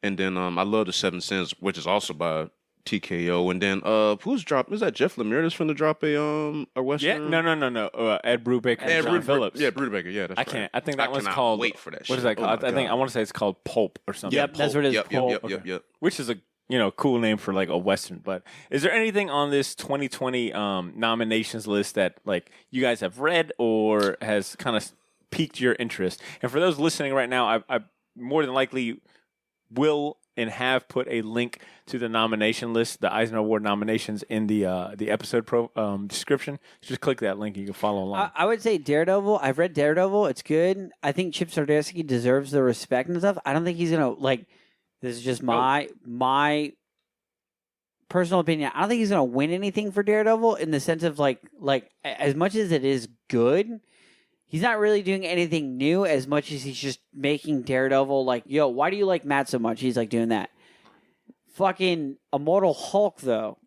Yeah. It was a game changer. Yeah, I'm saying Al Ewing is taking Hulk in a whole different direction, and it doesn't seem that far-fetched. Like, the fact that he's able to die and re-come back, the way that he writes it, you're okay with it. Like, you're not one of these people like, oh, God, he's dead and he comes back. You're like, oh, okay, cool. Like, they're pushing Hulk in such a way that I was just like, damn, like, I would have never, ever thought that I would be like, and that's with anything. Like, that's why I know these writers are damn good. Because, like, 5 years ago, it would have been a Fantastic Four comic book. And I'm like, yo, I sit here, I'm like, yeah, I've never read a Fantastic Four comic book the way I do now. Now you mean to tell me that you're writing an Immortal Hulk comic book? Mm-hmm. And I'm not going to lie, I fell off, and Barter's kind of been, like, my bridge. And he said that it's gotten kind of weird.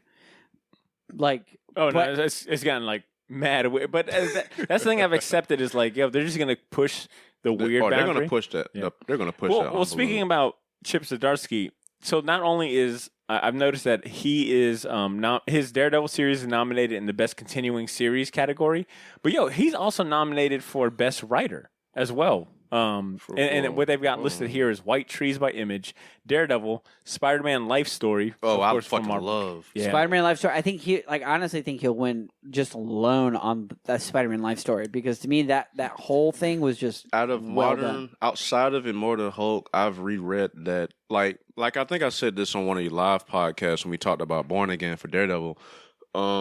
That series also became that. Like when I'm down, I will read Spider-Man Life Story. Yeah. Like that's kind of where it's gotten to me. Spider-Man is one of Spider-Man Life Story is really, really good. And then Chip Zdarsky, he is such a way, I don't know, his Spider-Man voice to me is like probably one of the best I've heard in years. In a long time. And the only person that I would say that can compare to a Spider-Man voice in the way that I hear him and read him is Tom Taylor. Like, Tom Taylor's entire Spider-Man run to me was good. I'm not a fan of Nick Spencer. I'll read what he's doing. I think he's doing, okay work, but I would chuck up Nick Spencer's Spider-Man up to, the 90s Spider-Man. He had a good, strong beginning. I haven't kept up with recently, but he had a good, strong beginning when he first got onto the title. But I would agree, though. He's going in the direction, but it's not enough.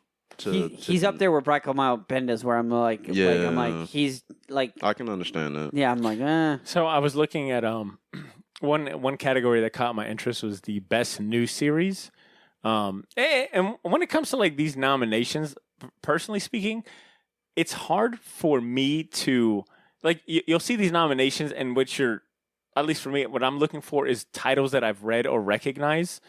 And I think, it's easy to favor those, because it's like, well, I don't know any of these titles, so I don't know what to base it off of. Maybe the writer or, the reputation. But I was looking at Best Limited Series. Was it Best Limited Series? Sorry, Best New Series. Sorry, Best New Series. And I'm like, yo, this is a pretty good, list. Like, Doctor Doom by Christopher Cantwell and Salvador Larroca, which I'm surprised, is already on here, because I don't think it's been out that long. I remember the first issue, or I might have read I had issue the one. First couple in my pool. Yeah, the first issue, I was like, yo, this is kind of a cool Doctor Doom premise. I never got around back to it. What was the premise behind it? It was essentially like Doctor Doom having a, this is my description, but like a midlife crisis of like, yo, am I leaving behind a legacy? What type of legacy am I leaving behind? And it kind of deals with that. Ben, I'm coming to come pick them up. I know they're in the I'm coming. But, I mean, Best New Series, you got Doctor Doom, Invisible Kingdom by G. Willow Wilson, Once in Future that was the one you told me about. I've never, I'm not even familiar with Invisible Kingdom. But Once in Future by Kieran Gillen and Dan Mora by Boom Studios, it's like, yo, I read that. That's really good. Something is Killing the Children by James Tinney and the Fourth. I've been told that by four different I've heard people. That is good. Everybody, and I don't know nothing that's about the thing. it. It's one of those people that come into my job and know that I do the podcast and I read comic books. That's the one that everybody keeps coming to me and like, yo, are you reading this? I'm like, no, I'm sorry. And then one on here that caught my attention: Undiscovered Country by Scott Snyder and Charles Soule. Yo, fuck you. Sippy, fuck you. Finish American Vampire. I'm tired of you coming up with all these fucking different ideas. Finish American Vampire. Here's the thing: I really fuck with Undiscovered Country. I read this when the COVID shit was at its prime. And I remember thinking yo, this is crazy that I'm reading a story about America after a virus. Here's the thing. It's still on its prime. You're right. But they've definitely. I'm surprised. I'm always surprised by it. I always play a mental game of how many do I recognize? How many have I read? How many things can I say yeah, I've read some Eisner nominated stuff. And whatnot. Is there anything that you guys are surprised that has landed on this list, or anything that piques your interest?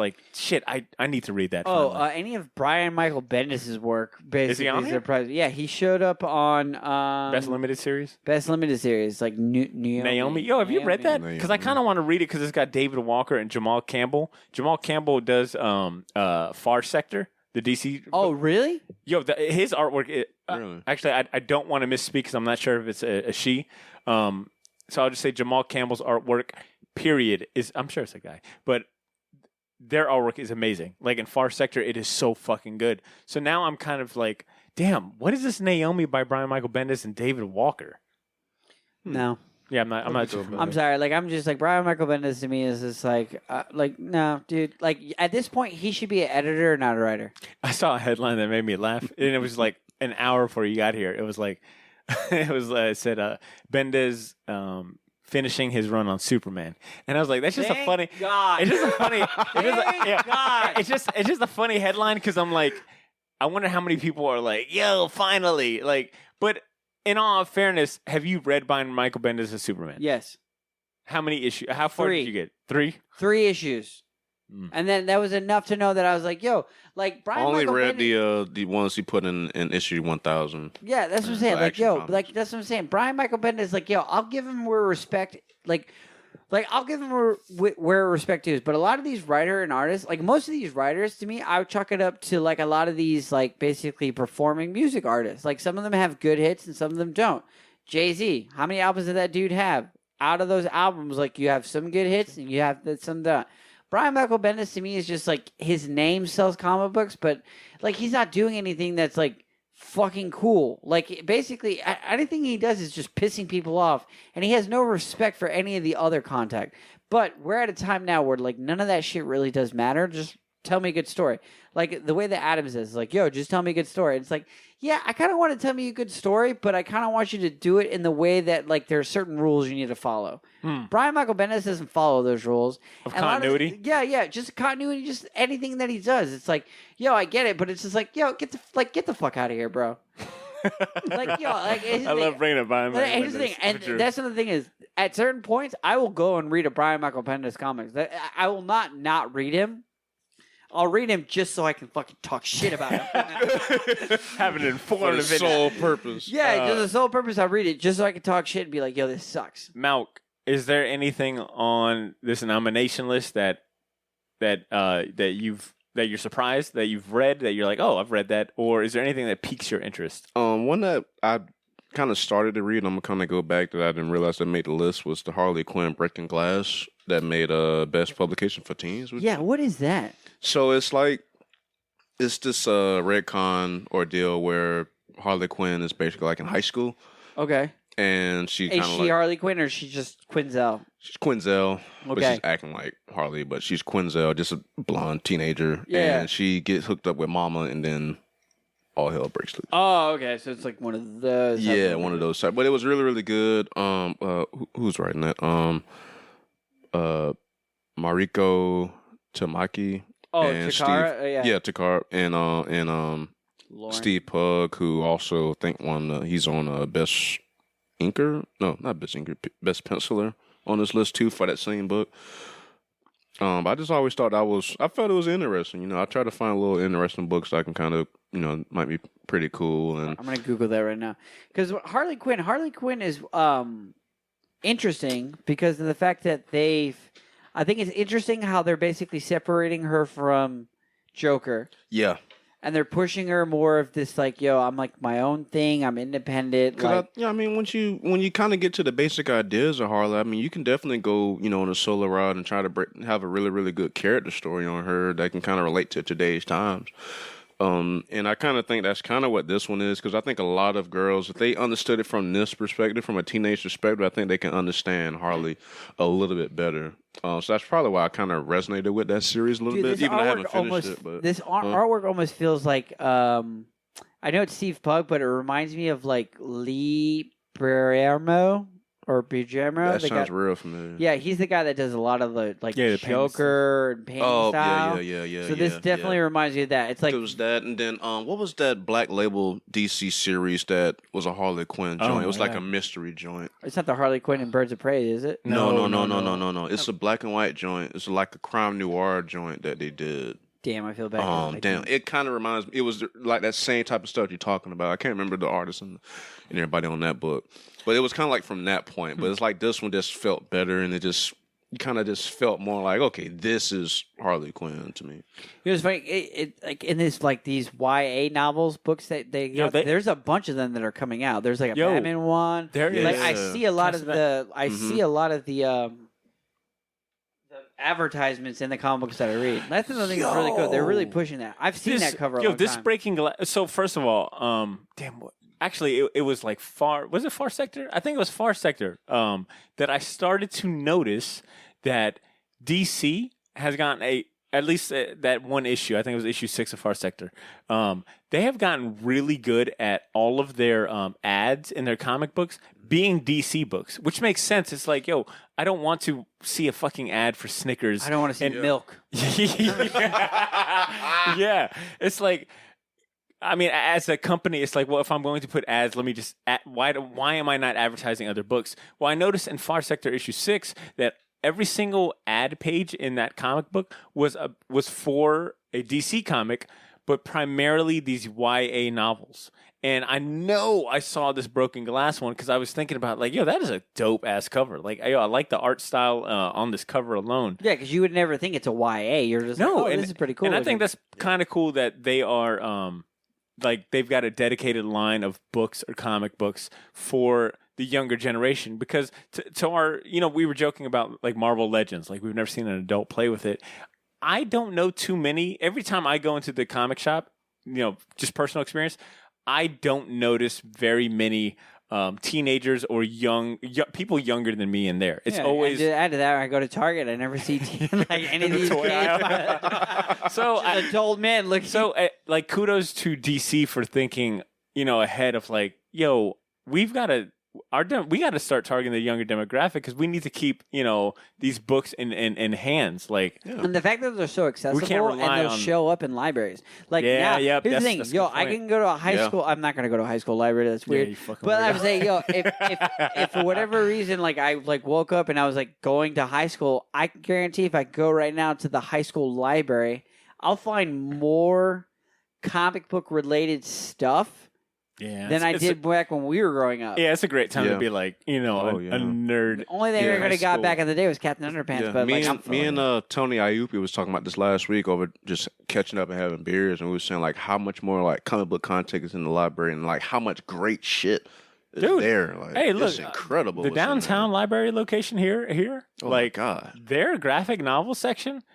There's been plenty of times where I've thought like, yeah, I'm just gonna stop buying graphic novels and just rent them. Yeah. Like I might as well save space. And then COVID-19 happened, and they're like, "Yo, libraries are closed." I want to go back to. I'll say that one last thing about this Eisner list, only because I feel like recently I have really started to appreciate or seek out more comic journalism, such as like panel by panel, cartoonist kayfabe. The comicsbeat.com I think is the other one that comes to mind for me. But like I'm sure this category has been on the Eisner Award list for a while now. But this is just me finally, coming to fruition and recognizing it. But best comics related periodical / journalism. Like I think I've bookmarked all of these. Like comics, they've got Comics Riff blog, which is a Washington Post site. Yeah. The Comics Journal, which I've been on a few times. They've got Women Write Comic Books, Lab Magazine, but I'm starting to try to get more into comic journalism and whatnot. And I think it might be because I've got like this kind of stretch goal of one day writing a review and having like that's kind of one of my goals. It's like, I want to write a review or something for a comic book specific site and have it published, whether it be on a website or in physical form. But if only you had a podcast.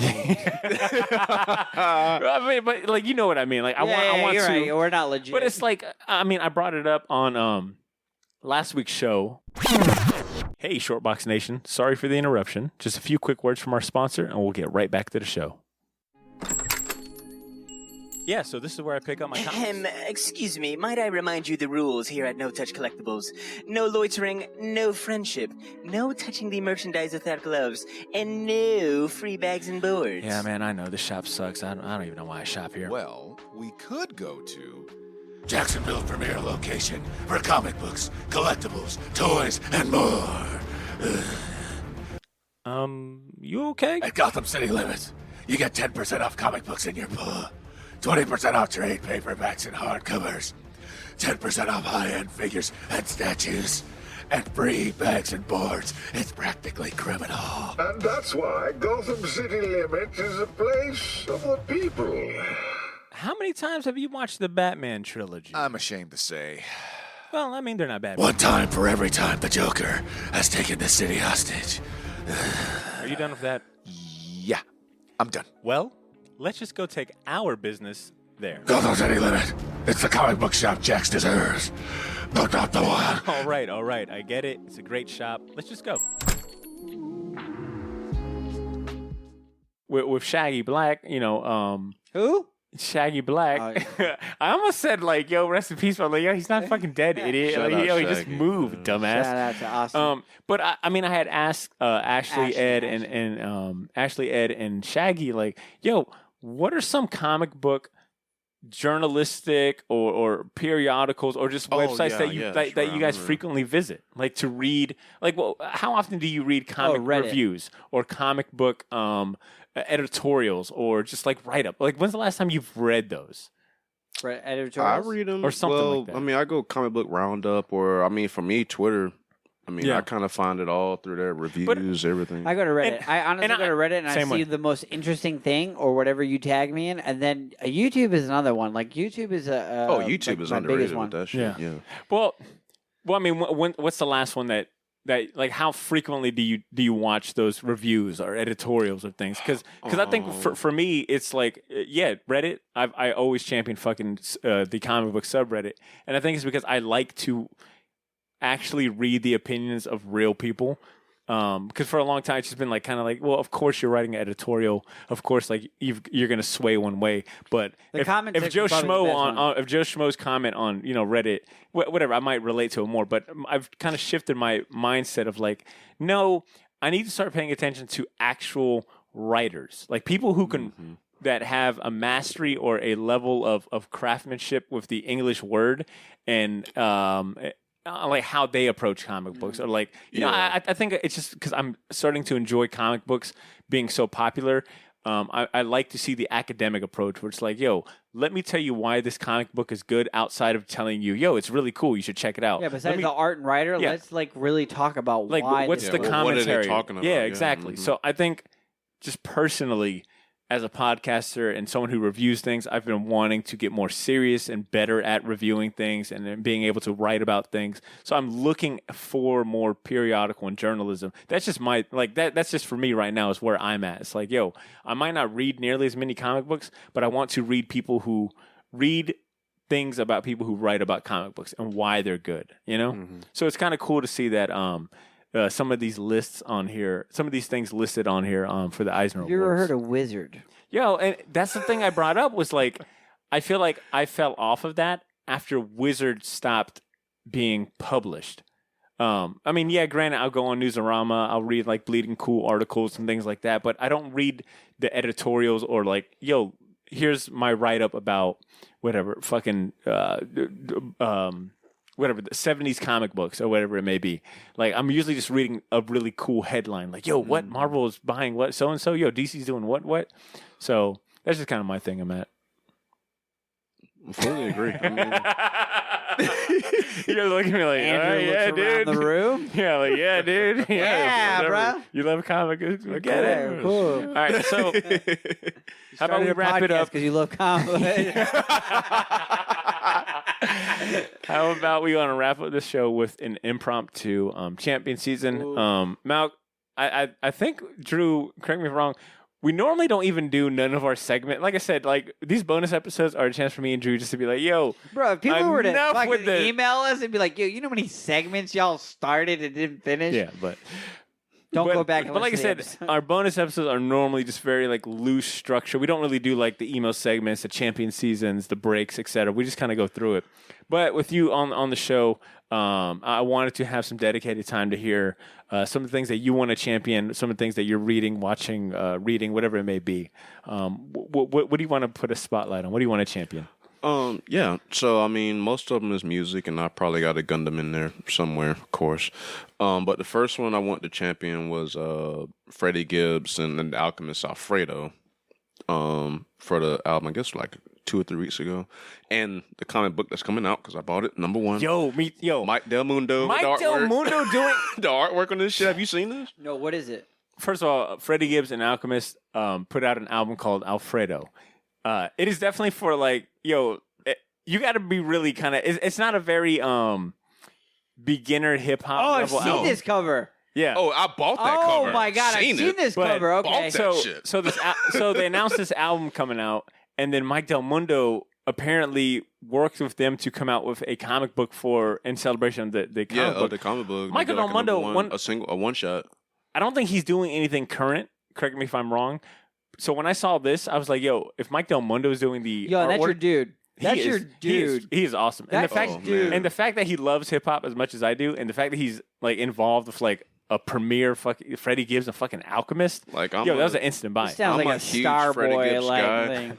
But it was like until I saw Mike Del Mundo's name, it was like instant cop. Oh, absolutely. Instant. I said I better get this now before it sells out, and sure enough, I think. I texted you and you said you bought it this morning. Oh yeah, Look, bought it that morning when it dropped. Yo, I've been enjoying. Like, damn it, I was talking to Warren about this. Like all of these Instagram kind of specific profiles, and not just Instagram specific, but all of these like independent artists, that have been creating, whether it be comic books, toys, shirts, like these limited edition, very low run products. Like I was looking at a profile today. It's this artist, graphic design artist, and he came out with this this flip on the Hulk. He combined like I can't think of the rapper, but he came out with like this shirt and this like limited run figure. It looked fucking crazy. Of course, it sold out. Of course, it was like $75. But I've been enjoying more and more of those of like independent artists who are taking properties and these licenses and they're doing like a toy, a shirt. Yeah. It's just something like, and they put their flip on it and it's like, yo, I'm putting this up on Friday at noon. They go for sale. Boom. And it's like, damn. And it's kind of like dope that everyone like, if you know, right? Yeah, if you know, you know. Um, I mean, Well, it's kind of hard to get two things that you love. And it's like that's what it is. It's perfect, the collaboration perfect. of like, That's yo, what it is. I love hip hop and I love this. How do I fucking Like- just appreciate that? Oh, it's this. Yeah, like the one I was talking to Warren about was this kind of graphic design graffiti artist who took like Doctor Doom and then vinyl toys and Gundam and mashed them all into one, and he Oh, made like God. this vinyl Gundam Doctor Doom kind of figure. What? oh my And by the time I figured it out, it was like all sold out. Right? But to circle back, the fact that Mike Del Mundo was involved, I said, "Yo, I am down for more of these like obscure collaborations. for it. Like, I'm yo, here for it. not only do I get a great album, which that album was like fantastic if you're a hip hop head like that, and like Freddie Gibbs and Alchemist, but now I get the comic book too. Get Like, the comic yo, book, what? and it's like when I first saw it, the first thing that popped in my head was the Goon and Dick Tracy, Yo, yeah. That's a good point. and I was like, oh, fuck yeah. Be like, Yeah. that's Like it was a no brainer. And But it's so cool to see that these guys that you like fucking like fuck with, like they're like, no, like I fuck with this shit too. Like this is the shit that I Yeah. love. And Social Freddie media has Gibbs- definitely done that where it's like, I mean, there's a few comic book artists where it's like, damn, I didn't know that you liked like the same music I like or the same stuff I like. Somebody came Yeah. up. I'm sorry to like. This is something I would just like to add. Somebody came up to me and told me, and was one of those like, Andrew, did you know that Snoop Dogg like loves horror and like did his own version of a Dracula movie? And I was like, No, wasn't shut it- up, oh, you're talking about Bones. Bones. Yeah. But the thing is, like, it came yo, on BET a lot. here's the Oh, thing. yeah. But that's the thing is like, yo, that's something that like, yo, Snoop Dogg is like, no, like I love horror monster movies, so let me just. And I think he wrote it. Yeah, he wrote I'm it not and did surprised. Dude, everything. and there's the thing. That's crazy. It's one of those things where it's like, yo, this dude who's like a hip hop artist, like he's just like, yo, I rap about this, that, and he's like, I actually kind of love basically making flowers. So this is my flower guy. We're like, oh, that's Yeah. fucking cool. Like, Yeah, yo, yeah. this is No. like, You're more than your art. But that's literally what Freddie that's was, man. I mean, he's always, kind of went the extra stuff. I mean, with the Yeah. Bandana album with Madlib, I mean, he made a whole photo gallery out of that album. Well, so it's like, yo, if you meet Freddie Gibbs, you don't have to talk to him about music. You No, can you just can be talk like, to him you could be about- like, yo, comic book, like, yo, bro, like, yo. Yeah, like, oh, I didn't know you was into comics, man. How I'd did be you like, meet yo, Mount? who'd win in a fight, like Goku or fucking Michael D. Luffy? And Well- he'd be like, yo. well, to be honest, man, what is the phrase I heard? I heard a phrase that encapsulated like the Griselda rap crew, like this Freddie Gibbs. They call Oh. it damn, I seen it, but I can't. I know exactly what you're talking it's like about. high end rap or something like that. It's like Yeah, it's posh rap, or it's just like very kind of high end Highbrow? boutique rap. Boutique rap. That's exactly boutique what it rap, is. Where it's Boutique like rap. very it's just very niche. It's where very like niche, and even like with Griselda, like how it might be Benny, who's like a big wrestling guy. I think it's either Benny or it's West like Side. it's or what- West Side Gun and Conway. Yeah. And they're like huge wrestling dudes, and like a couple of their albums are like based off of wrestling and Yeah, shit yeah, like yeah. that. And it's like all that super boutique, like you Yeah. only would see like this type of shit. Yeah. It's But it's like some of the best rap out. Yeah, it's like really hard rapping with like very niche hobby. And then if they release anything, it's very limited runs, whether it be a shirt, a vinyl. It's like, yo, here's 200 copies out because we're not major yet. And I'm telling you, and I think the boutique part comes from the fact that it's expensive as fuck and there's not a lot out. They took the streetwear model and maximized Yes. it. That's exactly Damn. what it is. As a Okay. guy that used to be in clothing, very, very deep, they literally took the model that we ran with and Yeah. actually using it the correct way on like some brands. But we're not going to go there tonight. So what else you want to champion? So the other music champion I had was a song that Leon Bridges dropped yesterday called "Sweeter." Just seen it. I didn't play it. Beautiful song, and it does play a lot into what's going on currently. So I know we don't want to go back down that route, but I mean the lyrics and everything is a beautiful song. I think he released it yesterday, I believe. Actually, I might actually have like a couple of the lyrics. You know what? And while you're looking that up, I want to go ahead and add that I noticed Trey Songz, and it's related, but Trey Songz also put out a song that's kind of like encompasses the feelings of a lot of things going on, and it's called 2020 Riots How Many Times, and I think it might be a cover, but that's not the first time Trey Songz has done like a kind of like politically charged, tasteful like song, in his style of like R&B singing and soul. Yeah, I mean it's incredible. I mean, like I just get like this first like little few bars here. He said, "Hoping for a life more sweeter. Instead, I'm just a story just repeating. Why do I fear my skin dark as night? Can't feel peace with these judging eyes." Ooh. And the fact that it features Terrence Martin. And Terrence Martin. Come on. Who's Terrence Martin for the people that don't know? Because I totally know who Terrence He's like, I guess that might be a niche. I guess I'm talking niches. He's a West Coast producer. I know that for a fact that he is a West Coast that also is like, he plays like a bunch of instruments. I and knew like he all does that, like, you're like, yo, Potter, why do you keep looking at me? Like, yo, I know this. I'm just for the elite that they might not know. And then Malcolm, I think you said you had a Gundam to champion or something. So we I think I've sent the email to talking about Thunderbolt, which I do recommend. If you're not if you're not trying to get into Gundam, if you just want to get an idea of what Gundam actually is, watch Thunderbolt. December Sky. If you like jazz, like go. Oh, you love jazz and just music in general. I mean, it's an incredible series. Very very brutal, but very incredible series. But I was going to recommend At the War Gundam X. Wait, what is it? What is it? Yo, he At the texted War me Gundam about X. Wait, is it After War Gundam X? Yeah. Damn, that's a sexy title. So it's a part of this. It's not a part of the Universal Century or how we were talking about Star Wars. It's not a part of that original Gundam trilogy. It's a part of like the outside, like with your Gundam wings and stuff like that. But it's set up better as if it was like in the UC trilogy, and basically it's like has this war. Of course, because Gundam always deals with war, and colonies falling and shit, and then you have like this super group of guys that end up coming with the Double X Gundam and shit like that. But it's if you don't want to get into the UC stuff because it is a lot to get into, it's a lot of shows to watch, and even though so many fucking timelines. But if you want like one central show that like. I get the best of what the original Gundam trilogy was trying to talk about, but it's a new spin on something, then watch the show. It's some more of the underrated shows. It doesn't get the props that some of the other ones should get, even though I love Iron Blooded Orphans. That's like the last one, which is incredible. And then we have a new movie coming out, I guess next month. It'd probably be a year by the time we get it for sub, but in Gundam Hathaway, which is going to be fucking amazing. I definitely recommend checking out At the War Gundam X. So that's my Gundam recommendation for this round. Damn, that was good. Drew, you want to add in your champions? Champions, yeah. So the last couple of days I've just kind of been on this reading. I did two things. I finished Netflix season 2 of Punisher, which I like. The one thing that stuck in my head was like Ed's biggest complaint was talking about Billy Russo's face, and like I could totally tell you that 110% agree with how they presented Billy Russo's face in season 2 of Punisher. Like it was just like he's like, look at my face, and he's got like a scratch. Right? Yeah, I'm like, yo, you're still good looking as fuck. Bro, what are you talking about, bro? About that. Yeah. So that one was like that. Like I wouldn't say it was pretty good. I was just like watching it. I was like, all right, this is definitely an extension.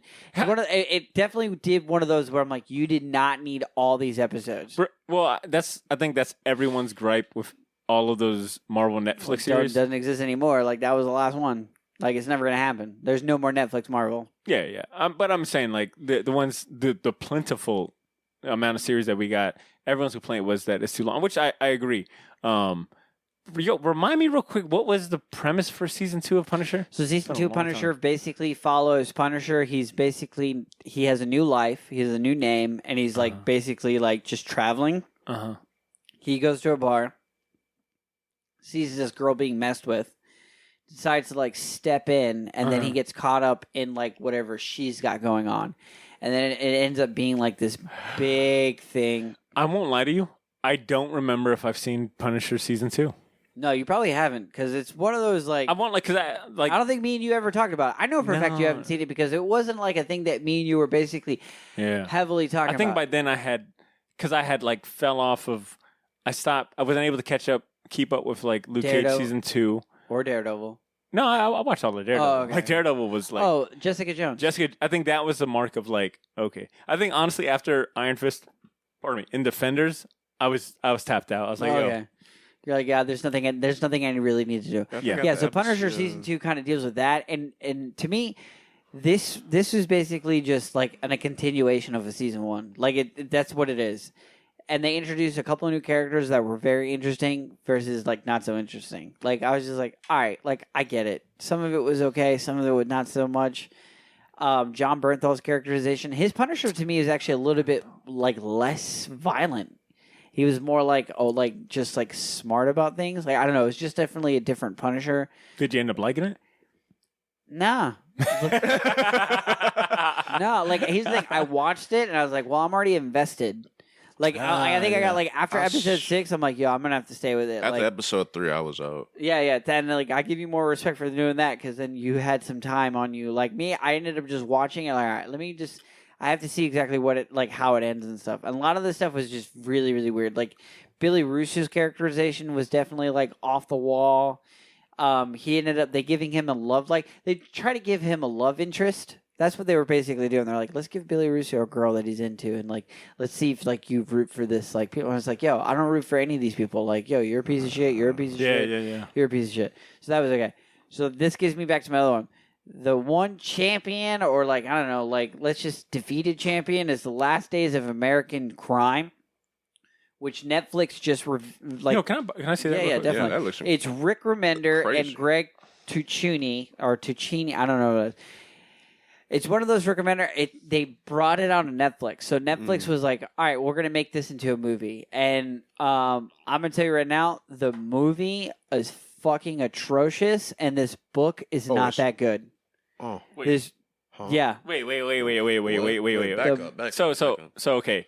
The movie with this cover? Wait. Did you? So is this a champion or is this like? No, I'm saying Azapi's in champion, defeated champion, weak sauce, defeated champion. Oh, okay. So. Wait, is the movie out though? Yeah, the movie's out. The movie's on Netflix, and they I didn't even know that. I did not know that. And they have an all-star cat. I'm telling you right now, it's an all-star cat. This is definitely. Here's the thing that they should never do, and this is going that they should never make a comic book adaptation into a movie unless it's an animated movie, and then like they get that shit fucking good. That's how you should do it. Other than that, it should just be a TV show. I don't understand like why they're fucking trying to make these into movies. What didn't you like about the movie? And it makes no sense whatsoever, and none of the characters you like. Like, there's no characters that you like. Well, is the comic book the same way?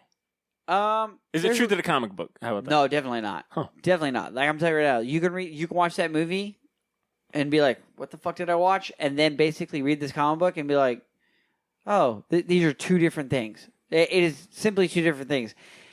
And Austin's probably going to get mad. We've been championing him the entire time. But it's one of these where it's like, yo, everybody keeps talking about Rick Remender and stuff like that. I'm like, yo, this dude, like, none of his comic books should ever be never be made into a movie or a TV show unless it's animated.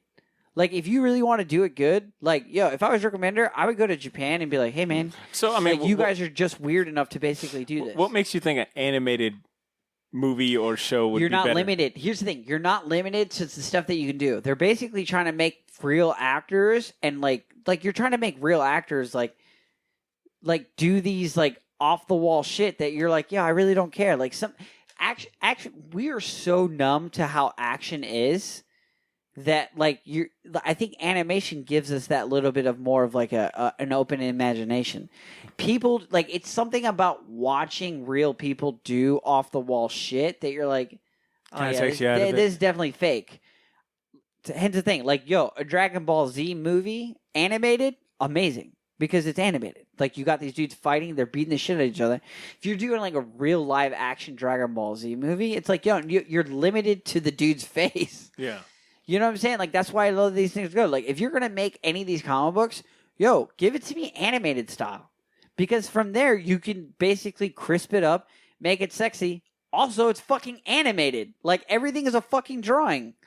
That's the only thing I was like, when they tried to do Deadly Class, like in my head, I was like, there's no way that this thing is going to basically like be awesome.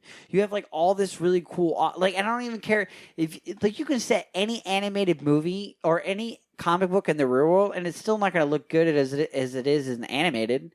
Like animation manga, like that's another thing. Is like, yo, Japanese manga anime, that like, yo, that should show you like, yo, this is how you get people.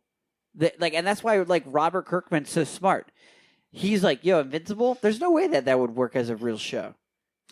Like, yo, animated. Hell yeah, you want that animated. I guess to your point, going from a comic book to live action, like if you went animated, it's like a closer degree of separate. It's like not that far out. It's like, well, this is still a cartoon that happens to be animated. Comic books are, for the most part, just like, you know, flat cartoons. You know? I watched 2 Netflix movies. I watched 2, real quick, I guess I feel like fucking dumb that I didn't know that the movie was out. Like I feel like I had seen a headline recently that said, "Hey, 0% on Rotten Tomatoes." Damn. Wow. I was like, here's the, I'm not going to waste your time. I'm telling you all this now. Like, this is basically like, beware the Ides of March. Like, beware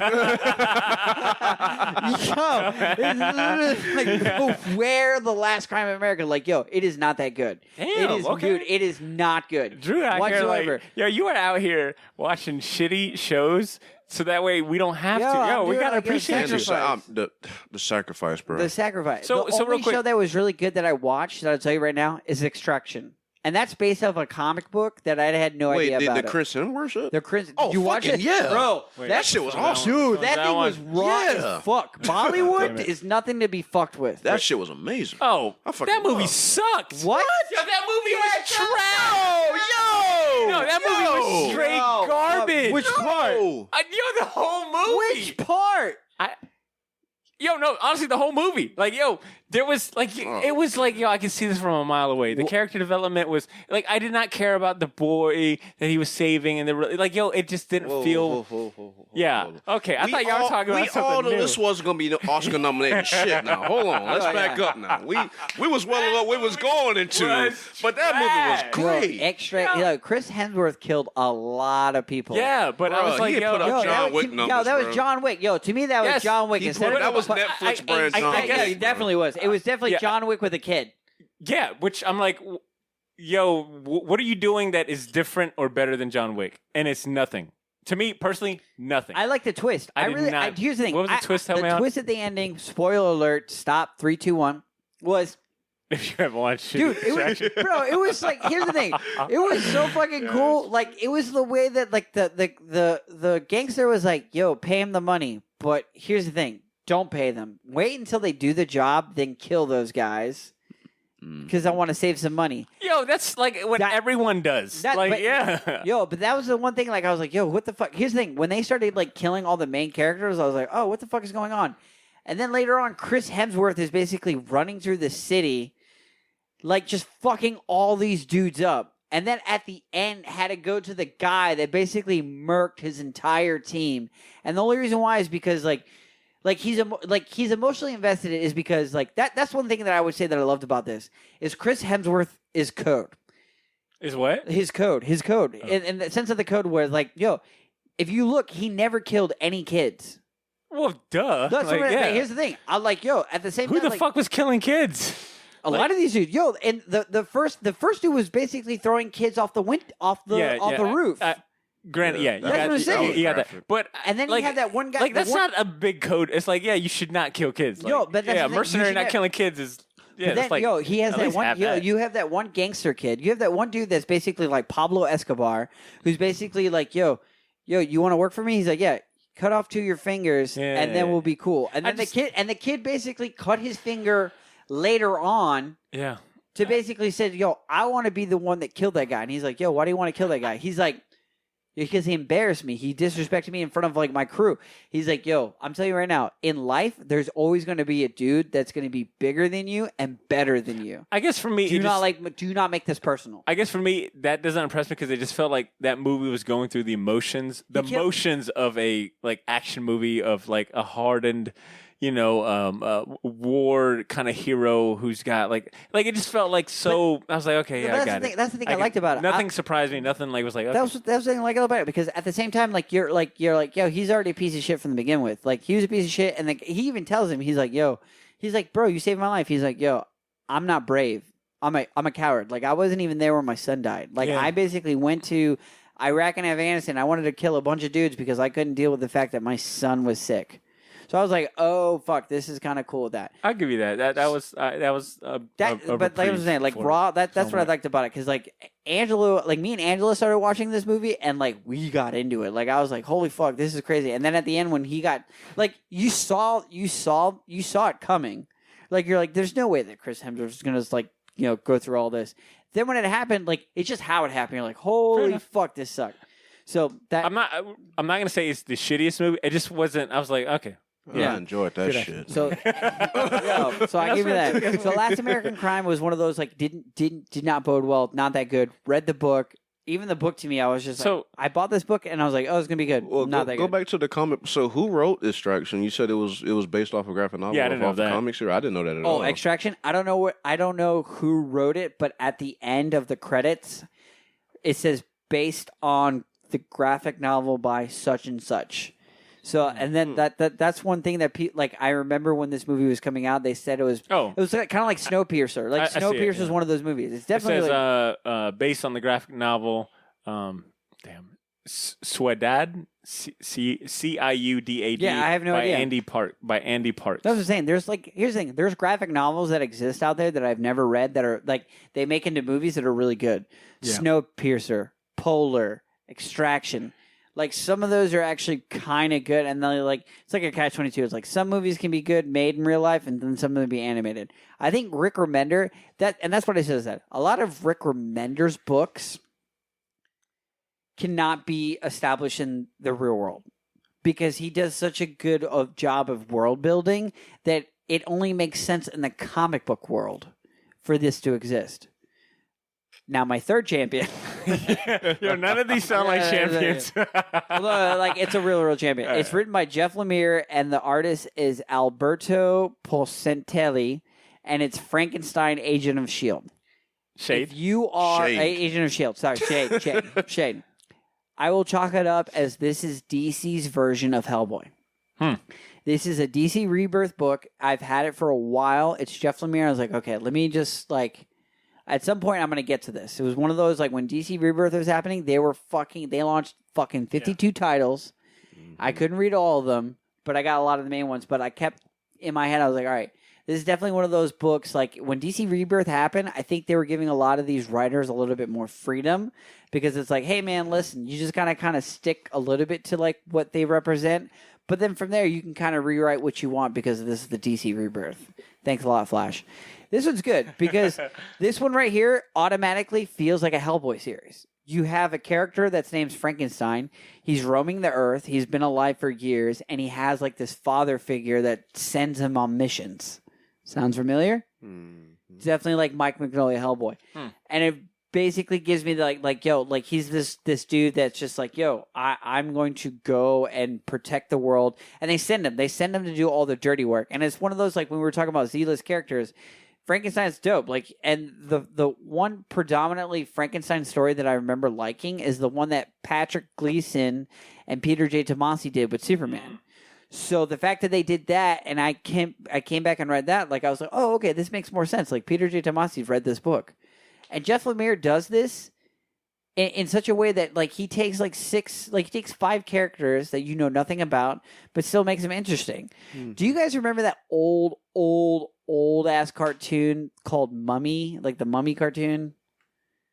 No. Like Hanna-Barbera Mummy? Like what are we talking about? No. This is definitely like it came out like early 90s and it dealt with like all the mummies that were alive in our common world. Okay. Yeah. And they all had like different powers. Took a second. They were like, I know the animation. They came up with a couple toys. Yep.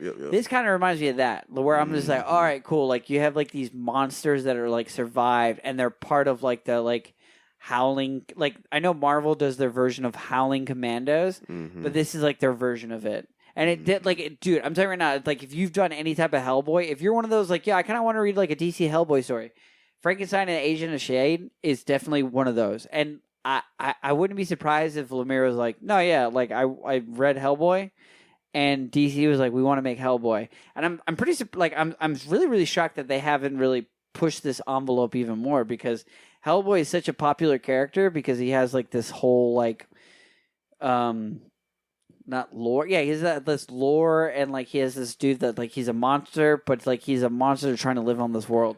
That's what Frankenstein is. Real quick, was it called Mummies Alive? Yes. Yep. Damn. Shit right Damn. there. That was like, yo, that was up There's a there. cartoon Yo, about that was mummies. during. Here's the thing. That was during the age of The amount of memories that's the popped Mighty up Ducks. tonight. My Yeah, God. it was definitely up there with the Mighty Ducks, Mummies, and Street Sharks. Yeah. That was like Yep. that Yep. part of I like, think that even whole. Tomcats might have been around that time Dude, period. Tomcats was, and then there was another one too. Like Wildcats had their own. I don't know if they had a cartoon, but there was like something in that genre. Anytime I go to the toy store, they Extreme have it. Dinosaurs. Yeah, I was just like, yo, just pick a topic and then let's just run with it. Yeah, so I mean, I have more books to champion, but like out of those, like Frankenstein, Agent of Shade, if you come across it, first volume, I'm like, it's entertaining. I wouldn't say it's going to be one of those like history written books, but give it a shot. If you're looking for something like, I kind of want to read this, like good characterization, kind of fun, and like basically like. If you don't know nothing about it, it's kind of fun just to be kind of told a cool story. I think it's interesting because it's a big name writer like Jeff Lemire, like well respected, like a comics writer, and then a very obscure character that belongs to a major company like DC. So He did. I think that's a good recipe. What was the one? Black Hammer. Yeah. Oh, If you like Black Hammer or know anything about Black Hammer, I can tell you right now, like Agent of Shield, not Agent, Frankenstein, Agent of Shade is basically like Hellboy, Black Hammer as type. That's dope. mm-hmm. I've only got like one kind of That's champion. our time for our show, folks. So you guys have a great night. Oh, damn. You- Even in the weekly episodes and the bonus episodes, same joke. I will only champion the Nintendo Switch only because this week has seen me like really get into it. And in true fucking Botter fashion, this is something that it took you 10 years to buy something that's been out. It's really funny because Drew recently sold his like Switch and 2 games. And prior to that, when he first got it, I remember him telling me like, yo, B, the Switch is really dope. Like, if you get it, we can play. Like, I think I've been over to your house a few times and played what Mario Kart or something. Mario Kart, Smash Brothers. Like, and true, like, in just our true friendship fashion is Drew was already on it, got off it. It finally took me a while to like, all right, well, let's see what's going on. The Switch is fun as hell.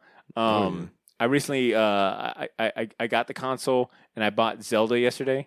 I bought Zelda yesterday. Like, yo, I can't wait to get into like Zelda. Because, yo, in all honesty and complete transparency, I have never played a Zelda game to completion. Like, I've played the Same. one Same. for. I think everybody in this room. I think I played Zelda Link to the Past when it came out for Game Boy Advance, the remake. I have never. Like, we didn't own any of the Zelda games for N64 when we should have, like those classics. Yeah, Ocarina I of have Time, the Ocarina or Majora's Mask for 3DS. Never got around to playing it. So I said, yo, fuck it.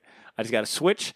This will be like, I'm going to play Zelda. So I bought Breath of the Wild, and then Blythe ended up playing like the first 2. Like, yo, like, dude, we have a joke where it's like, yo, having little brothers and them being into video games, one of the worst sins they could do is you bought a game, you went to work, you came back, they're already like 3 hours deep into it, and you're like, yo, the disrespect. Like, yo, you came into another man's video game and you played it first? And you use memory slot 1? Yo! Oh my God! You such.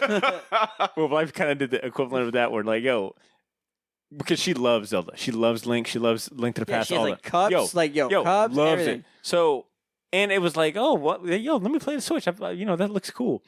And it was supposed to be like, here you go. Here's 5 seconds to give it back. Just press some buttons. Nah, bro. Yo, 2 hours passed. I come back and it's like, yo, what part are you on? Like, And she didn't even play it on the console. She Bro. played it like just like in her like Yeah, the basically handheld. handheld. And it was like, Didn't even know. it was like I don't like. You ever watch someone get like so far into a game, you're like, yo, I just want to start my own. I'll restart from the beginning.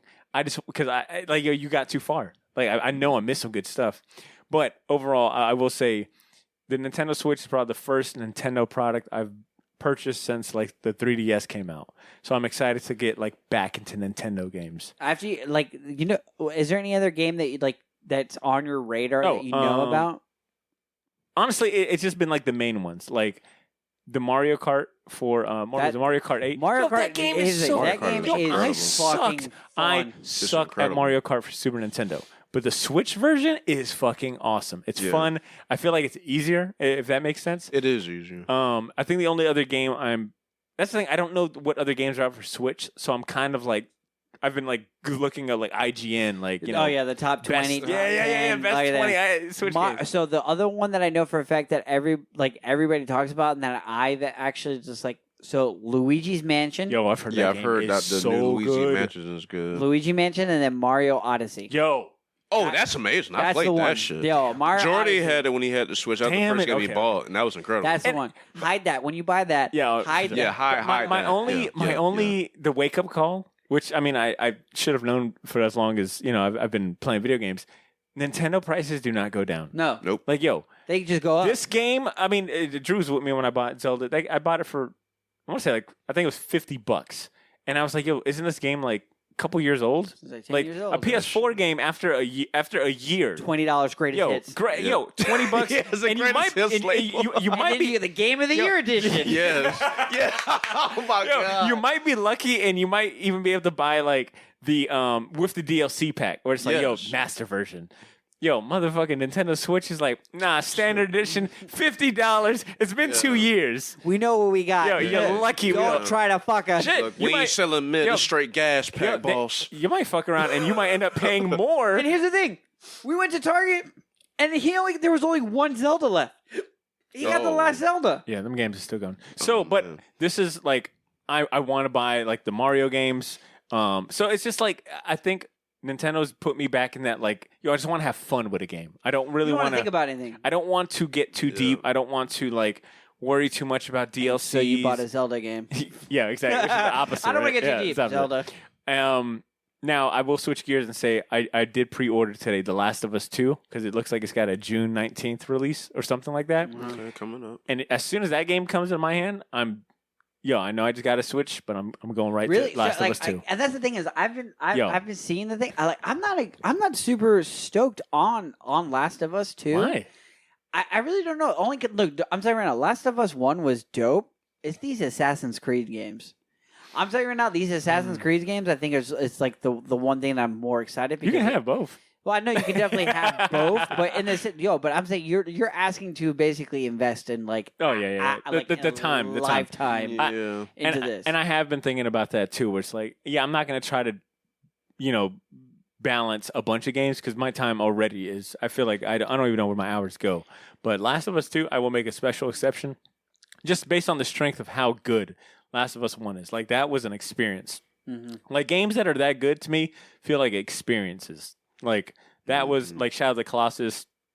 Spider-Man felt like an experience. Like, oh yeah. So if Last of Us 2 is anything like Last of Us 1, I will happily shift gears. Yeah, these games have gotten like way, way, way past like just being fun and just being like these epic like storytelling or just funness. That's why I can't wait. I mean, I'm not necessarily a gamer, but like I've admitted multiple times, I watch the movies on YouTube. But whenever the fuck this that samurai shit comes out, Ghost God! I don't even want to pronounce the last part. I know it starts with a T. Whatever the fuck that game comes out. Everybody's losing their fucking mind because at some point you can pet a fox. Like if there's a fox out, like I remember people like, you can pet a fox. Like, oh, okay. Like, in real life they will bite the shit out of you. Yeah, that's funny. Man, I don't fuck with fox, bro. All right, look. I think we are already good. This is one of the longest episodes we've recorded as far as bonus episodes. Malcolm, it has been a pleasure having you, brother. Like having you as a guest. Oh, yeah, man. No, thank you for all the hard work you've done. I forgot that we were podding. I thought we were just hanging out. Yeah, we were out here talking. I forgot I had this microphone in my face. Malcolm, thank you for the hard work you've done. Thank you for the inspiration. Thank you for the kind words. Yeah, thank you for putting Jacksonville on the map. Yeah. Oh, well, bro, straight up, like. It's a good look. Yeah, it's definitely a good look. Like your artistry, like I very much respect it, and I got to purchased one of your photos. And it's like, oh man, I love it so much. It's the beach photo with the ring. Right. Like, I like going to it. Like, it's. I went to the Black Beach, and when I saw this, I was like, I told Bob, I was like, this is the photo. This is the photo. Because I've always liked that. Like there's the one photo that I really do love is the two kids playing in the laundromat, which is like, to me, it will go down in history. That needs to be in a book somewhere. Like, it's fucking amazing. But straight up, thank you. And I don't think you really ask for anything. You just I'm just a guy. Like, I'm just a guy doing what I'm doing and stuff like that. So thank you for being a very important voice. Thank you for basically just being very understanding, and then just giving us that glimpse. Like, anybody can go out and take a picture and just add a filter to it and call it art. But it's you can kind of see through that shit. Your stuff, you look at it and it's nah, man, there's more to it. This is way more. Yeah, this is way more than the picture. And just I get you take people spend really hard painting pictures and trying to tell a story. You have this ability to take a picture and just bring out this beautiful story.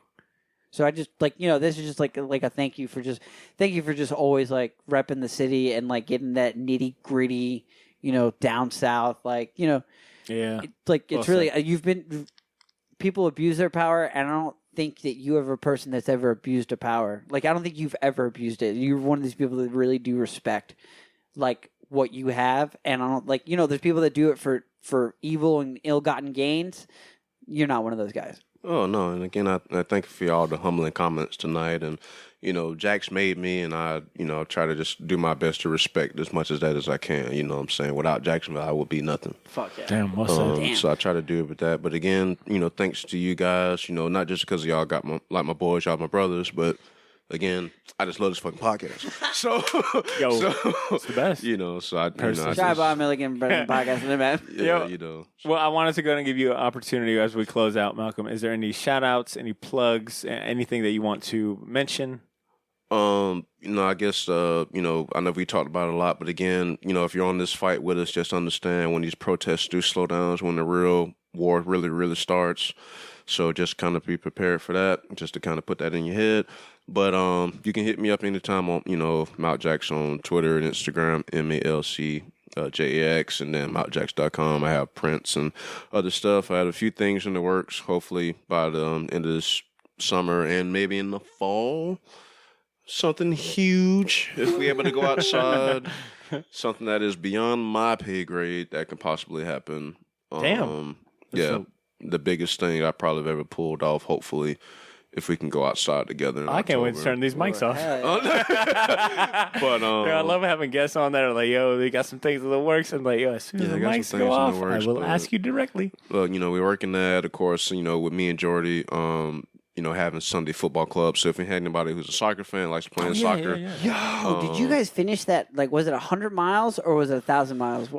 We're close. What was it, 1,000 or 100 miles? 100 miles. 500 miles. 500 miles. Okay, so for Sunday football club, he created this idea through Adidas app where anybody can put their mileage up. You go to a 500 miles during quarantine. Yeah, Austin is probably I think at 600 miles. Well, he's actually running. Yeah, he's running. Yeah, so feel free to join the Jordy. But if anybody's soccer, our boys actually, by the time this airs, they already played, but they'll go back into their season tomorrow for as far as our team that plays. But anybody wants to get out and just, burn some oxygen off, just hit me a Jordy, campaign Jordy up and whatnot, and get out there and, learn something new. We're all learning something. So for sure. Yeah. Bet. Malcolm, thank you. Drew, any closing remarks? Damn. All right. Well, yeah, I got a couple closing remarks. A lot of stuff's going on. A lot of the world's crazy and stuff, but I just want to take the time and just I hope everyone's safe. I hope everybody's making the right decisions. I know right now, everything seems kind of crazy, but just know that, the fact that we have the ability to do better. We have the ability to do better, and I think it's important for everybody to do better, to make better decisions, and to keep an open mind. It's all about love. We only have this one life to live, and let's just make it as great as possible. So. If you're going through hardship, heartache, just confusion and stuff, just like know that you're not alone. And like, the only way we can do this is do this together. I want to appreciate all the Patreons and everybody that's like come out and listen to the podcast and everything. I hope everybody's being safe. Hope everybody's washing their hands. A lot of people I've not met. There's a lot of Patreons that I do know versus that I don't know personally. It's like that, but like I love every each one of you. I hope you guys are being safe and just like thank you for taking the time just to basically listen, chop it up with us, have a good time. If you want to escape something that's stressful or something that's eating on, like what I'm saying, like it's not going to be forever, So just do what you got to do and make right decisions and like help out. You're just a person. Just if you see something wrong, like address it. So I mean that's all. That's my soapbox, and that's it. Yes, sweet short box. No, and I think between the two of you, you guys have said everything I would have said, probably even better. So I'll leave it very short and sweet. And of course, thank the patrons for listening. Hopefully you guys enjoyed this bonus episode. Just a quick heads up for our True Believer tier patrons. We are taking artist spotlight submissions. So this time we're letting you guys tell us who you want for us to consider doing a spotlight. So I've already gotten some pretty good recommendations and submissions. We'll be taking those until Friday. Really, what is it? 10, 11, 12, 10, 11, 12. June 12th. Yeah, June 12th. No, actually, till Sunday. Yeah, just send us, if you're into the True Believers here, send us your recommendation of an artist that you want us to do a spotlight episode on. And just a quick heads up, June 30th. Ooh. Tuesday, June 30th. I haven't made it public, so this is a true, short box exclusive. I'll be rolling out the information soon. I just got to wrap up some final kind of details. But June 30th, that's a Tuesday, 6:30. We're going to be doing a live event at Sunray. It'll be all about the unreleased Roger Corman Fantastic Four movie. I haven't seen it personally yet, so this will be pretty cool for me. I know there's a handful of people that have seen it, have got great things to say, and a lot of people that don't know anything about it. So we're doing something at Sunray with that movie, with a live show. Just stay tuned. Patrons, of course, will get early access, first dibs on tickets or anything involved in that. I just got to, get some things finalized. So stay up to date and stay tuned for that. And as always, man, it's always a pleasure knowing that you guys are out there supporting us. Thank you so much, and we'll catch you next time. Mañana. Yo, what happened to peace? Peace.